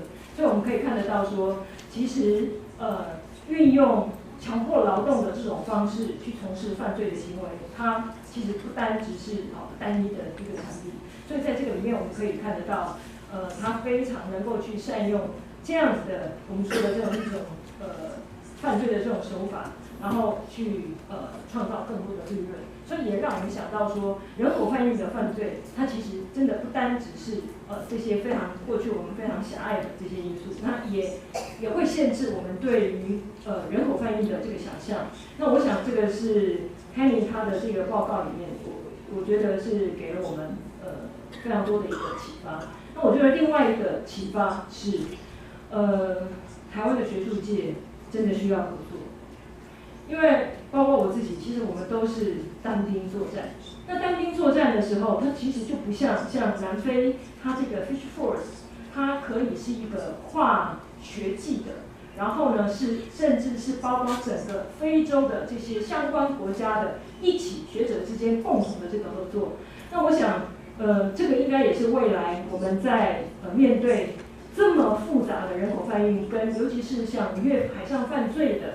像这样子的一种犯罪的形式，我觉得在学术界我们自己必须要检讨，而且必须要去努力的部分。那另外，我们也看到我们英国的报告人 Mr. Michael Drew， 那我自己是觉得，英国是一个在针对，尤其是它虽然是运用的是所谓的反奴法，可是它其实特别针对的也就是强迫劳动跟人口贩运。那么它包括它整个面对的这些犯罪的形态的多样性跟完整，还有就是要求企业必须进行这个我们说的 due diligence， 就是这种详细的报告。那么这样子的这种对供应链里面的我们说的最上端的最有影响力的这一些，尤其是大的企业，因为他这边提到的是。我算了一下，3600万的英镑，大概我如果用1比50的话，那么应该是至少是180亿的，我们说的这么跨国的这种营业额哈。那虽然台湾这样子这种跨国企业，台资的跨国企业，它也许例子不是很多，可是台湾绝对会是这一些跨国企业的重要的供应链。那至少我知道，在渔业的这个部分。英国的渔业部门曾经委托针对我们说的在劳动条件跟人口贩运的这个部分去检视以泰国的水产，那是不是有涉及到强迫劳动跟人口贩运？那其实，在那个过程里面，我所知道的，就是他们也非常关切台湾的在这个供应链里面的相关的涉及的这些情形。所以，我觉得像英国的这个反奴法，我觉得是。值得我们自己去思考的。那么刚刚Bruno神父，因为他对台湾实在是太了解了，所以我想他所提到的几个，包括问题点，还有包括这些建议，我觉得都非常的务实。那我自己也想针对，就是这几年我自己在研究的是，在整个渔业供应链里面的我们说的这个商业模式，也就是我一直认为。其实台湾是因为在这整个商业模式里面，它是用剥削去作为一种渔业获利的商业模式。它虽然不是独特的，不是唯一的，可是，在渔业里面，它到底是如何的明显？那么它到底又是如何的真的去形成所谓的剥削的事实？那我是不是可以回到我的投影片里面？我用一张投影片来做这个说明。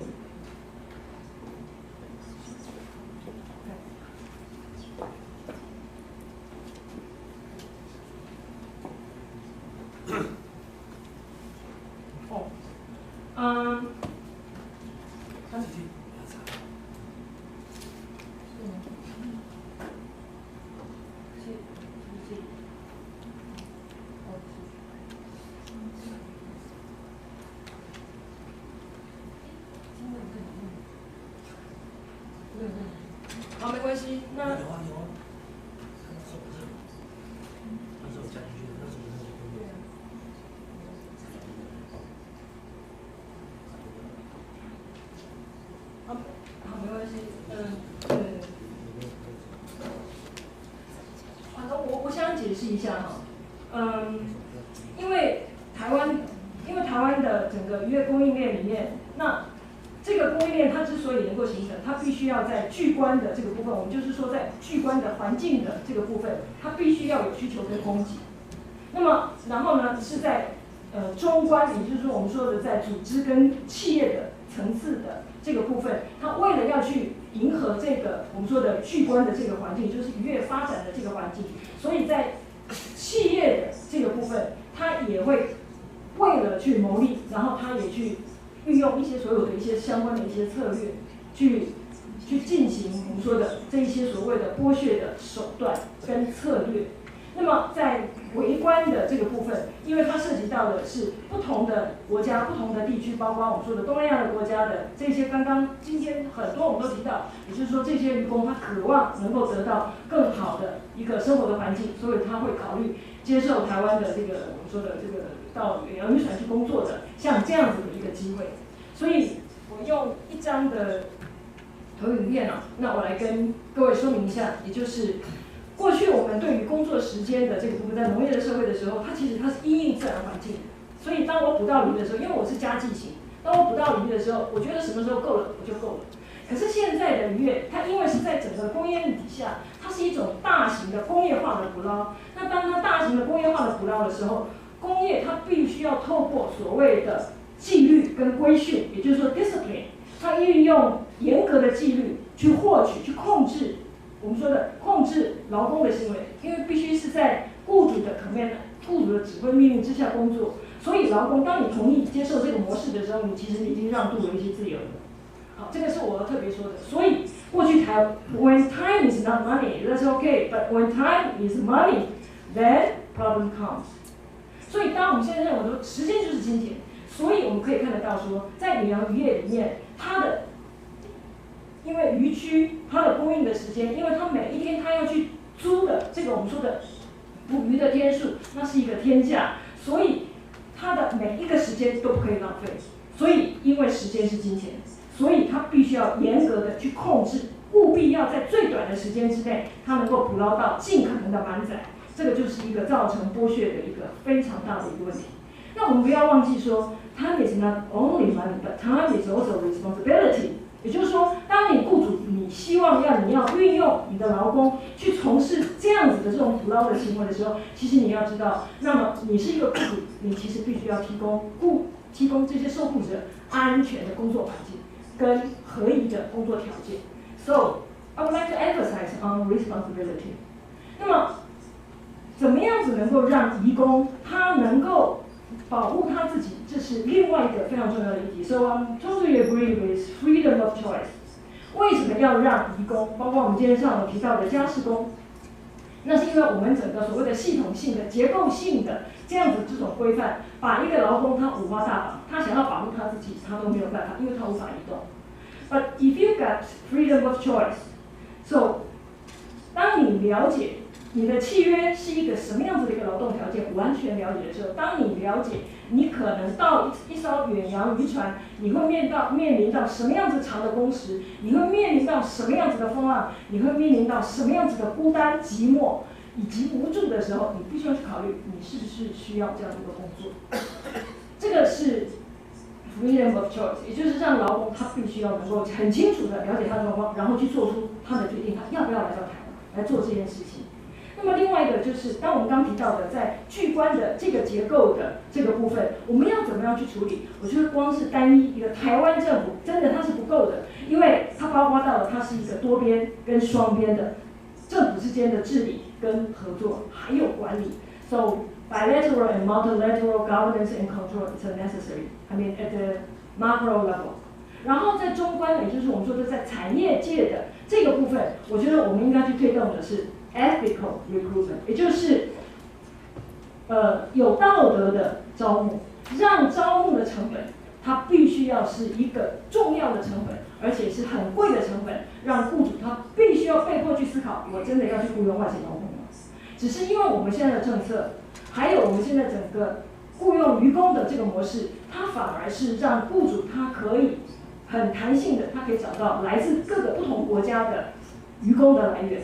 所以我非常建议，就是说，我们应该要严格限制聘雇渔工的来源，应该要限制在我们已经有建立与劳务合作的这些国家，也就是我们比方说印尼、菲律宾、越南跟泰国，因为我们有这个劳务合作的关系。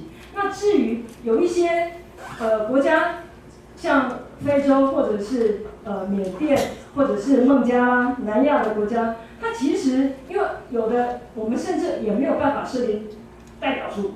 那么这样子的国家的渔工的来源，对我们来讲，一方面对渔工本身它是一个高风险，那么另外一个是对船长或者是对管理者，它也会是一个高风险，而且也没有办法，就是说船里面因为语言跟它的多元的文化，他们也没有办法合作。所以我觉得必须先限缩渔工的来源之后，然后让这个招募的成本它变成是一个昂贵的成本，才会逼得雇主开始去想，那我是不是要如何去提升我的，比方说运用自动化、运用科技，就好像北欧的挪威、冰岛，他们都已经脱离了这一种我们所谓的运用招募外籍移工来进行远洋业的捕捞。一个挪威的渔船的船长，一个船员，他一个人他的劳动力、他的生产力，他可以抵20个日本的渔工。那你可以想象，那台湾的状况是什么样子？也就是说，当我们的雇用的来源越方便、越便利、越廉价的时候，我们越不会往整个的我们所谓的自动化或者是新的科技这个部分去努力。那我觉得这个是政府必须要去关注的。然后另外一个是接下来我们说的是在个别的层面的部分，在 micro level。那我觉得我们现在乐署现在已经开始制定的这个标准化的制定的这个制式的这个劳动契约。那我觉得是这个部分，其实就像Henry所说的，剩下来的时间、剩下来的努力，就是努力的去执行它。那么另外一个是让来源国的渔工，他可以awareness of nature of work， 就是充分的了解在远洋渔业工作是一个什么样子的一个状况，以及他要面临的潜在的风险。那我提出来一个在供应链里面我们必须要去面对的这个三轮的这个保护啊 ，3 tier。那 first tier is before departure， 也就是说，一个渔工他要来到台湾之前，那么这个是针对我们这几个主要来源国，所以这个 bilateral 的 governance cooperation 这个部分是非常重要的。没有当地国的监督，没有当地国的管理，那我们的来源国的这些渔工，你就很难能够去确保说他在来之前他没有已经负债了，他在来之前他没有已经被剥夺他的自由了，他在来之前他搞不好他的身家都已经压在他的劳务公司那边了。那这是第一轮，也就是说在出国之前我们应该可以做的，然后让他们了解在台湾的工作的状况。再来是 at work， 也就是说来到台湾或者是他来到渔船上面工作的时候，雇主的责任，他应该要提供一个安全合宜的环境跟条件。那到最后是一个 grievance， 也就是说，当他一旦发生任何的权利上面的损失的时候，他可以怎么做？那么我们基本上在陆地上的这些工作，外籍移工，他其实他已经可以有劳动部的，包括1955，包括1955，它是一个 helpline 啊，它是一个24小时，然后有这些来源国语言的这个协助。那行之有年，虽然当然还是有很多的缺失，可是至少它是一个大家现在我们可以信赖，然后我们可以持续去改善它的一个使用的这样子的一个工具 helpline。我觉得1955非常重要。那我也建议劳动部，我们已经从40万到70万的外籍劳工了，请你让 helpline 的这一些能量，它也必须要随着服务的移工他的这个预算，或者是包括他的训练，他也必须要去让他去持续去强化，让他有这个能力去服务已经超过70万的移工的劳工，外籍劳工。那么另外，把我们所谓的运用远洋渔业条例所雇用的这一些境外的渔工，他也必须要在这个 under the coverage of labor protection， 也就是说，在我们完整的劳工保护网里面，这些境外雇用的渔工，他必须要保护在里面，因为我们在目前，只要境外的这些，一旦它涉及到，比方说像劳资的之间的这个问题，那么它很可能在一个非常脆弱、没有移动的自由、没有保护的状况之下，它很快就被中介遣返。所以这个 grievance procedure 它应该要延伸到这一些人，一旦他被遣返，他还有求偿的机会，也就是这个 helpline 它应该要包括到他，甚至他回到他的母国之后，他还是一样，他可以要求申诉。所以这个是在怎么样的去完善这个我们说的这个 grievance procedure 的这个部分。那么另外一个是最后一道防线，也就是说，如果他一旦真的必须要被迫遣返的时候，那在机场的这个验证的服务，也就是说，他至少他在机场里面他还可以申诉，因为这个也是劳动部提供给过去进入内雇用的外籍劳工最后的一道防线。那么我想，现在我们在人口贩运协调汇报里面，我们也提出这些建议。那很高兴，劳动部立刻我知道机场的这个部都已经接到这个讯息了。然后呢，1955也知道，也就是说，未来在接到所谓的境外移工的申诉的时候，他也不需要去受理啊。那我想这些大概就是当我们说要怎么去改善这个渔业供应链的时候，我自己所想到的就是怎么样让它能够呈现得更完整。那么我也非常赞成刚刚包括我们早上的 NGO 的伙伴，或者是我们刚刚一直不断的这些报告人一直提到的，也就是台湾应该要去内国法化，包括国际劳工公约189家事劳动公约，还有29号的强迫劳动公约，加上它的议定书，因为它的议定书是包含了人口贩运，只是那个国际监督的这个部分。不能只是靠我们自己去做所谓的国家报告，然后我们自己来做解释。我觉得这个部分应该要依赖的还是比方说是国际劳工组织的专家委员会的专家来做这样子的这种解释我们的国家报告。那我一直不断呼吁的是，我觉得台湾可以贡献。我觉得台湾有它在国际上它应该要尽的责任，让我们政府去做它应该要去做的事情。那我想民间团体也非常努力。那最后的一个希望就是台湾在今年黄牌刚出，所以我想一方面是当然很多人都放松了一口气，可是我想对于关心渔工的权益的人，我们大家都开始绷紧了神经，对不对？就很怕会不会我们有一天这个螺丝也开始准备要放松了。我希望它不会是这个样子哈。所以这样子的一个国际工作坊，它还是非常重要的，因为它还是需要大家的提醒，它还是需要提供作为一个这样子的一个对话的平台。那我想这个是我这边很简单的做一个报告，谢谢。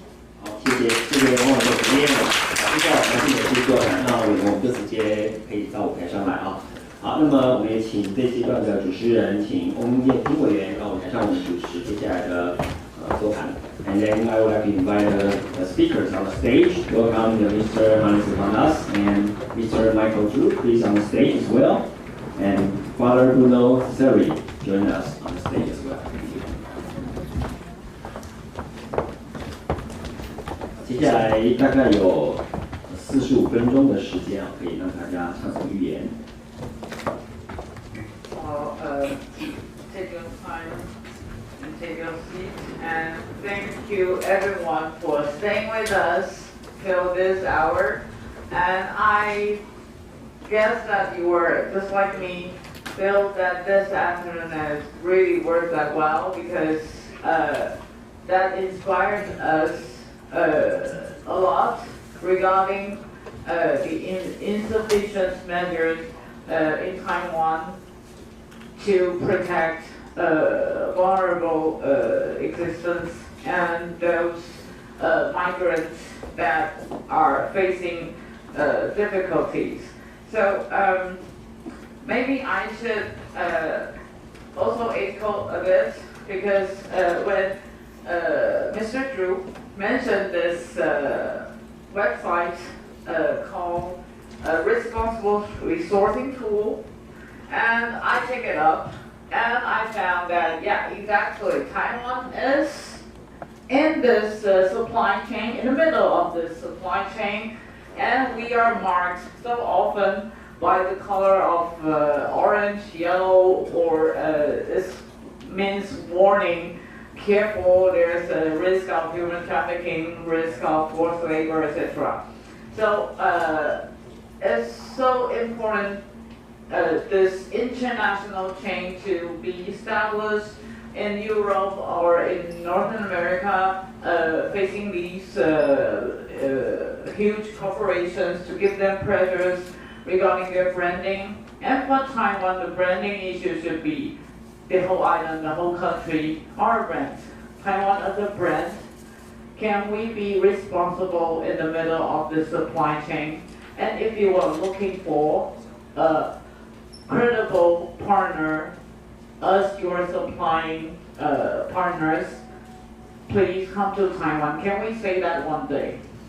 Maybe that's our goal in the future, not yet, of course, because we are regarding those problems that we mentioned this afternoon, we are still far from reaching that. But let's say that we can set up that goal for Taiwan. In the future, we can probably say that please come to us if you are looking for credible partners combating human trafficking. Okay, so now we will open up the floor to every participant. We welcome your questions, comments, or any kind of remark. Please. And the next and third, okay? Good afternoon, it's Benedict Alodi Rosario. I come from Bangladesh, but I represent Caritas Asia. I am the president of Caritas Asia. I will talk at two levels. One at Bangladesh community level and then also at global level. Since morning we have been listening to different speakers, the negative things and also horrifying things, all this trafficking in human person. But from the experience of Bangladesh, what we have seen is that we are the sending countries, of course, you know that. We are the sending, we send. And then we have both push factor and pull factor for this reason behind sending.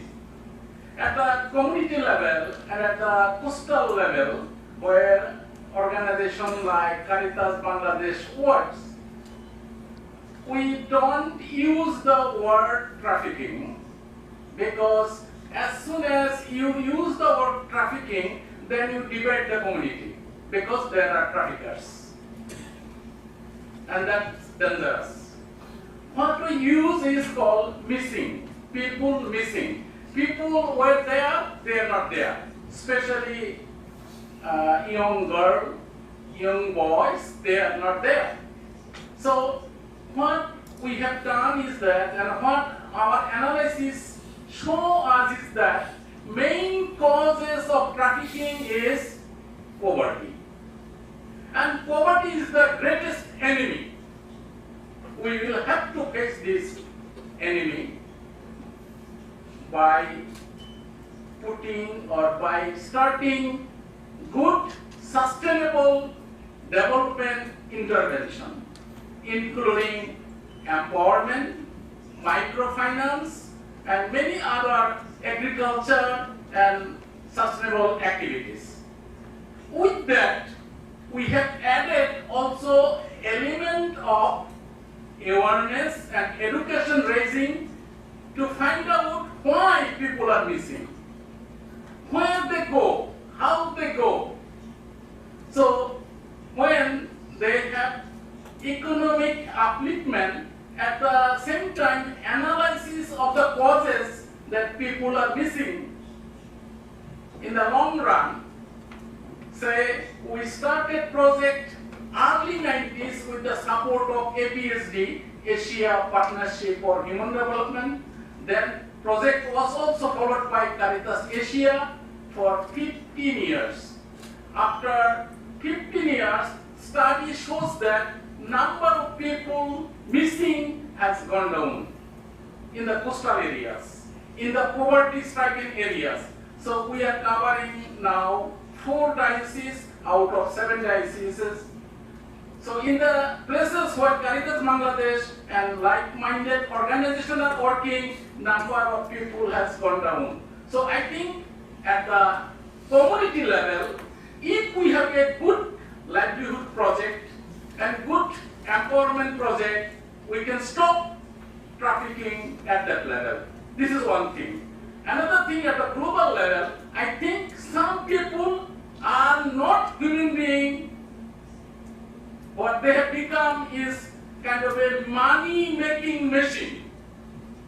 They know money. Money is their God. So greed is leading us to somewhere. We need to introduce morality-based development, values-driven development, and that we can do together. Government, NGOs, and mainly faith-based leaders. I have seen in many places the people who are making huge money, they are also big donors to different establishments, different foundations, even religious institutions. They pay a big amount, so they have a good face. So I think we need to do a lot with the small group of people who are leading this, who make profit. They put profit before the people. So I think we need to work on this morality. We need to work on these values so that we can have a better future. Thank you. Thank you. So do you expect any particular guest to echo you or to reply? Yeah. No particular anyone or every one of them? I think later on when they make comment, they can make comment on that. Okay, good. So the second one who just raised, yeah, please. 大家好，我是吴静茹，台湾国际劳工协会。I am the troublemaker in the morning. One of the troublemakers.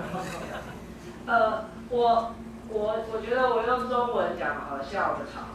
我想要提醒，就是我们整场都在讲说 awareness of trafficking。那我要讲的是，很多渔工，特别是在台湾的渔工，其实如果是台湾的，就是在地人知道，2013年的时候发生了一个特红心的9个印尼劳工杀了轮机长跟杀了船长的悲惨事件。2013年到现在，有些主谋被判了20几年，有些次要的所谓的共犯被判了10几年。到目前为止，从来没有任何一个政府的代表来问问看这个案子，这些人是不是 victim of trafficking？ 这些人叫做境外移工 （offshore hiring）， 他们在当时没有任何的资源，每天遭受就是轮机长跟船长的口头、身体的暴力虐待。20几岁，有些从贫困农村出来的这些渔工们，根本在工作6个月的过程当中，没有看到新台币长什么样子。当他们被关的时候，他们连寄回家的地址都写不出来。有任何一个政府官员来问问看，这样悲惨的引起台湾的国族情绪的这种案件，他们可能是 victim of trafficking 吗？2013年发生到现在，罪也定了，人也在监狱了。到目前为止，没有一个政府官员来看看他们是不是 victim of trafficking. So what kind of awareness we have so far since the anti-trafficking law passed? 我觉得 awareness 是具体的，政府有政府的责任，民间社会有民间社会的责任。但是当政府掌握公权力的人，这种最卑微的人，不得不用生命来抵抗，以至于也害了别人的这种人，政府部门怎么对待呢？到目前为止没有，包括法院的通译、律师的委任，包括在监狱里面的如何有基本的人权等等，都没有任何的处理。那我还要再回应一下刚刚丽娟老师讲的，我们都知道现在在台湾的渔工跟维为2种，一个叫做就业服务法引进的移工，受劳基法保障；一个叫做 offshore hiring 境外移工的聘雇。越来越多，没错，就是因为便宜，所以就通过 offshore hiring。所以 MENT 我们都主张 offshore hiring 应该被禁止。然后，但是呢，就像台湾的那个 trafficking 的 evaluation 一样，从 Tier 2变 Tier 1的时候，是我们订定的这个人口暴力防治法。当台湾的渔船的劳工被如此虐待，而且全世界都知的时候，台湾再定了一个叫做境外聘雇的渔业相关法令，所以呢，又变成 Tier 1到 Tier 2到 Tier 1了。所以政府部门，我说台湾的政府很会定法令，要把家务工的国际公约纳入台湾的内国法也不是那么困难。两公约定了多久？我们开了多少次的评估会议？多少国际委员来做评鉴、来做建议？到目前为止，家务劳工20几万人还是没有法律保障。到目前为止，渔工在船上要怎么去执行？没有人去 care 这些执行法律的人有多少人？把定法律的法律责任、查责任，从原本应该是保障劳工劳动条件的劳动部，转到渔业署，有多少人可以去查这些其实根本不在靠岸的船？更不用讲 offshore hiring 的那个法定的非常漂亮，雇主应该怎么样，中介应该怎么样，谁去查？1955没有错，1955可以打，可是 far away in the ocean, where is the signal? Where is the signal for the cell phone? 这是目前台湾的政府只顾所谓法上的国际形象，而流于非常会定法，但是完全不 care 执法。台湾的执法人员，包括陆地上的劳动检查员，少之又少。全台湾75万个移工，也只有234个，包括海上渔工都要去查的这个外劳查员。有法有用吗？但是有法可以让台湾的国际 anti-trafficking 变成从 Tier 2到 Tier 1。所以我觉得，如果我们真的要 anti-trafficking 的话，那请每一个政府部门，包括在场的劳动部、移民署，包括什么相关部门我接不起来了，司法机构，都得要真的 aware 到，其实最可能是 trafficking victim 的人，搞不好现在正在监狱里面。以上，谢谢大家。Thank you very much. So we got the third who just raised your hand, please. I am Ansensius, working in Stella Maris International Service Center.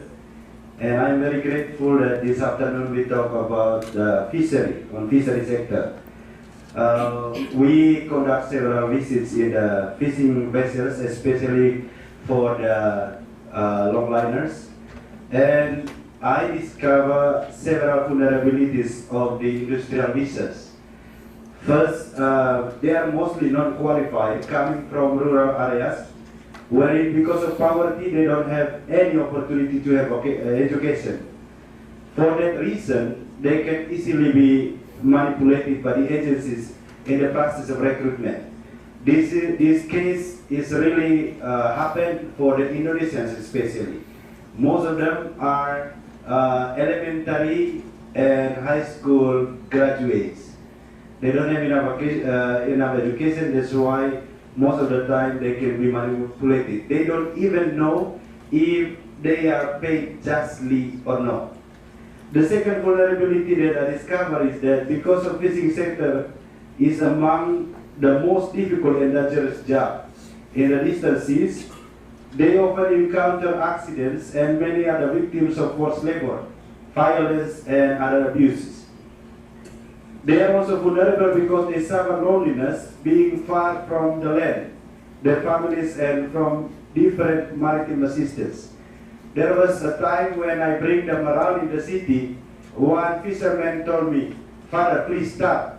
I want to hear the airplane because for 2 years I have never seen airplane, especially for the longliner." They are also vulnerable because many times they are not well paid. Especially in Taiwan, we have double standard policy for foreign fishers.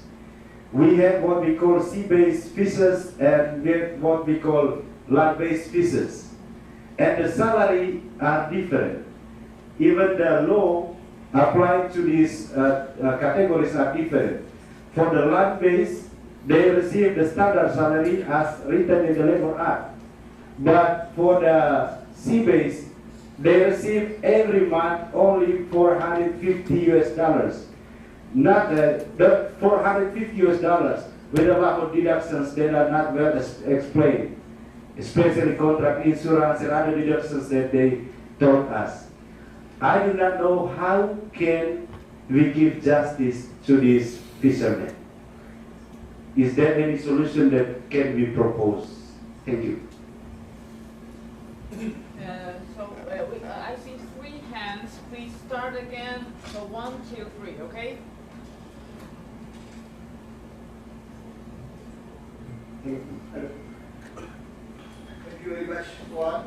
First of all, I would like to congratulate to Caritas Asia, Caritas International, and Government Taiwan who are hosting this beautiful event. It's a very learning conference. I would like to only one point to bring out to all my respectable speakers. We didn't see the one aspect, and is the religious aspects. So could we think this aspect is the main contributing to human trafficking in future? So how would like and how can we manage this religious purpose and how can we tackle this? Thank you so much. Okay, thank you. Yeah, lady, please. สวัสดีค่ะ I'm Apinya Tajik from Salem West Thailand. We are not NGO, but we are the church. I recommend about the recruitment fee for the policy for the worker. If they are searching for job, they could not pay for the fee. Or maybe the government can reduce the cost for the worker can assist to the legal channel.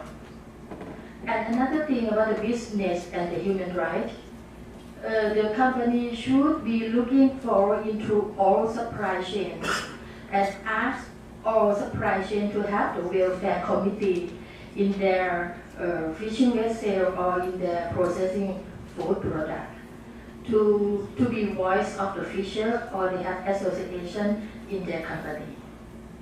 And another thing about prosecution, about compensation. When we have the victim, should we use the victim-centered approach, let them to be part of the case, and ask compensation for them because we're looking for the physical harassment, but never any case looking for the trauma. Should we put trauma and have compensation for them also? And another thing is inspection. When the foreigner flag vessel go into Taiwan water, should be used PSM to inspection the foreigner flag vessel and transshipment also. Thank you so much.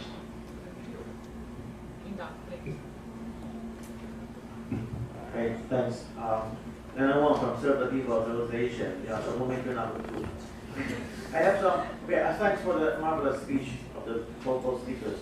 I think Professor Manas expanded our vision on the fishery crimes. Yeah, I totally agree. Taiwan government is so happy now because the yellow tag on EU on IUU was lifted, but actually the fishery crime is not stopped.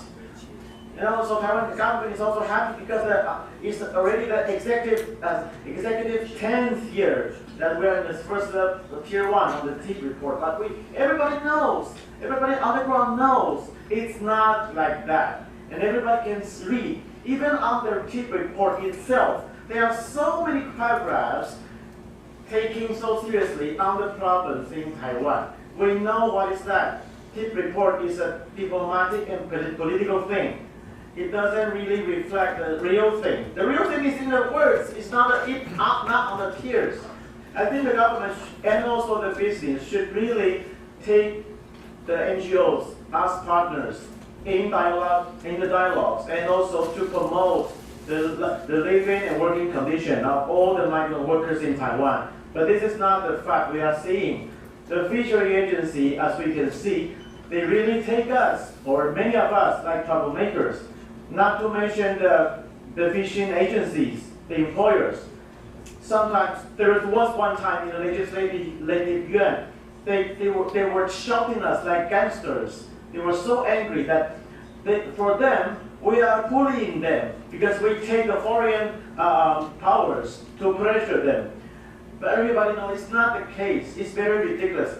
I think that from the Mr. Drew, I totally agree. The supply chain, the monitoring on that, and also the due diligence.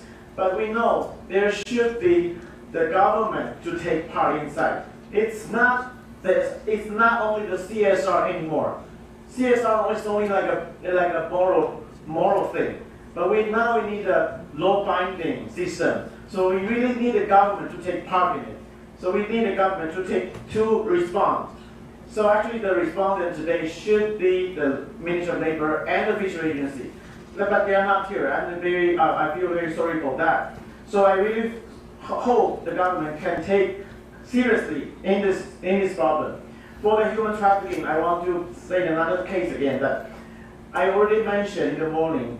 It's becoming harder and harder to take any possible victim to become a victim, because they are stricter and stricter. All the legal enforcement officers, they have to ask their boss, and most of the time they refuse. They take it as merely a labor dispute. And even for one case, that's the first case we achieved, that this case was verdict as guilty, a broker who violated the human trafficking law. And it's already the second time for him to violate this law.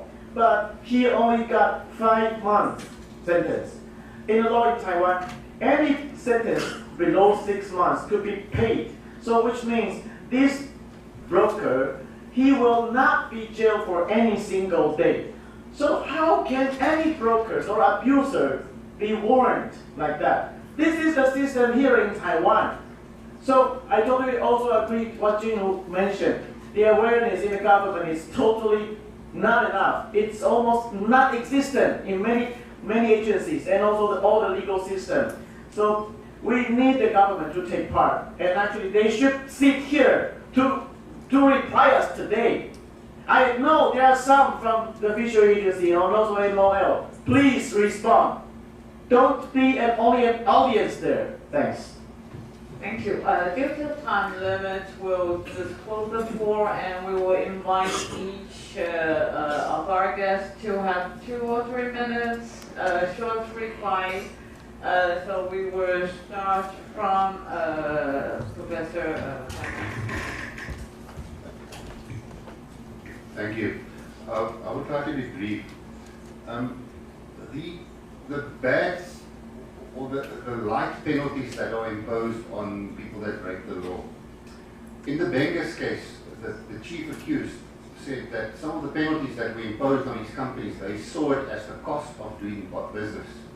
In other words, when they budget, they include in that budget that we are going to pay these fines and these fines, and therefore we break more laws so that we can make provision therefore. He actually used a much worse word than cost of doing business, but I won't repeat it. Yeah, I think there's many people from the church. As part of the Fish Force project, one of the first things we started when we started out, we don't partner with governments only. We partner with other universities in other countries. They are our main partners, and NGOs, because because we're not a government agency, we can do that, and it works very well. As far as the very first person who spoke mentioned that these transgressors and the breakers of the law, they also contribute to society, and it's the truth. One of the big culprits in South Africa built schools, he built a church, he actually built a university in Haifa in Israel with stolen money. and they took it with thanks. As far as there are much more human rights transgressions taking place on the open seas that we don't know about. I'm in possession of a video that was taken where a person who complained too much about the working conditions on a vessel was thrown overboard and shot with an AK-47. He became sharp food. One of the big problems that I sit with, and that is where our research component comes in, is this thing of flags of convenience. If you take all the vessels that are registered in Panama and you pack them on Panama, Panama will disappear. You won't be able to see it. The international community should get rid of this concept of flags of convenience, which means that only the flag where the country where the ship is registered can exercise jurisdiction on the high seas on those vessels. To me, that's a very good problem. Thank you. So just a couple of brief reflections. So my colleague at the very back mentioned the case of the Taiwanese of the fishermen who murdered their captain. I think this is slightly related. I'm going off on a slight tangent here, but in the UK we have legislation which provides for a statutory defence, so that people who have been forced to commit offences as part of their exploitation can use a defence in court that they were forced to do so, which I think is a good aspect of the UK legislation, because it provides extra protections and prevents people from being criminalised who shouldn't deserve to be criminalised. And there were a couple of points about communications with fishermen on the high seas.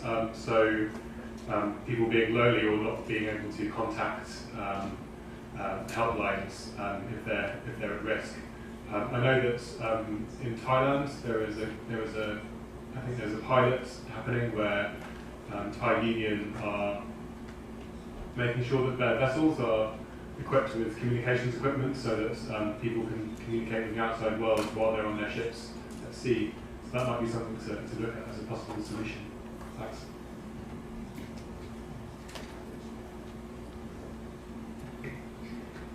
I think we have to say something regarding fishery. The problem is not only with Taiwan fishery or with Thai fishery or other things. Is the nature of fishing itself that bring all these consequences. Because we have cases of exploitation and abuses also on board of fishing vessels in Scotland and in Ireland. So the point is the nature of fishing brings these consequences. People, they get violent, people, they are forced to work long hours and things like that. So this is the first thing is we have to recognize that the nature of work is really difficult and other things. So on the other hand, I can share the frustration of the people here. I've been in Taiwan from 1996 until 2008. I've been working on this issue. I come back quite often in Taiwan, and I found myself always confronted with this issue. On the other hand, I think it is necessary to be objective also, that there is an effort on the government of Taiwan to try to do something. Of course, they do it as a government. And as a government, the wheel takes long time to turn around and to get implemented on the things to get implemented and other things. We would like things to move forward. We would like things to be done better. But I think we have to give time, and especially we have to dialogue together, and the government should listen, as I said before, try to set up a mechanism where the NGOs, they have possibility to express their opinion, to give their advices, so that once they have a meeting like this, they don't come with so much tension inside or pressure to them. No, so, but we have to work together. and we have to recognize that the NGOs, they are playing an important role, but also the government is doing its own part, and we have to give them time to see things changing, as it happened with the Thai fishery. Thai fishery was in a worse condition than Taiwan fisheries, and the government did something, and there was some improvement.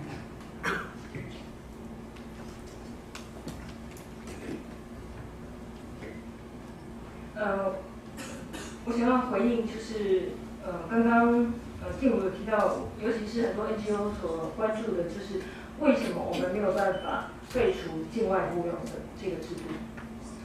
那么当然，我们如果觉得说，它的确它是一个提供给船东非常多的便利性，让它可以在 A 港口雇佣，然后在 B 港口下船，所以在这个里面很多的保护，它其实都做不到。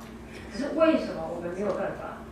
我们就这么的率性说，那我们可以把它废除掉，因为境外雇佣的这个制度，它是更早于大概在1970年代，当那个时候所谓的我们开始发展远洋渔业，而且人力开始不足的时候，那么因为远洋渔业它是必须要在它所合作的渔业合作的港口啊，所以常常在那个时候，就是他当时候的做法，他就是已经比方说是在摩里西斯上船。它是在新加坡上船，它是在香港上船，然后到它的渔场。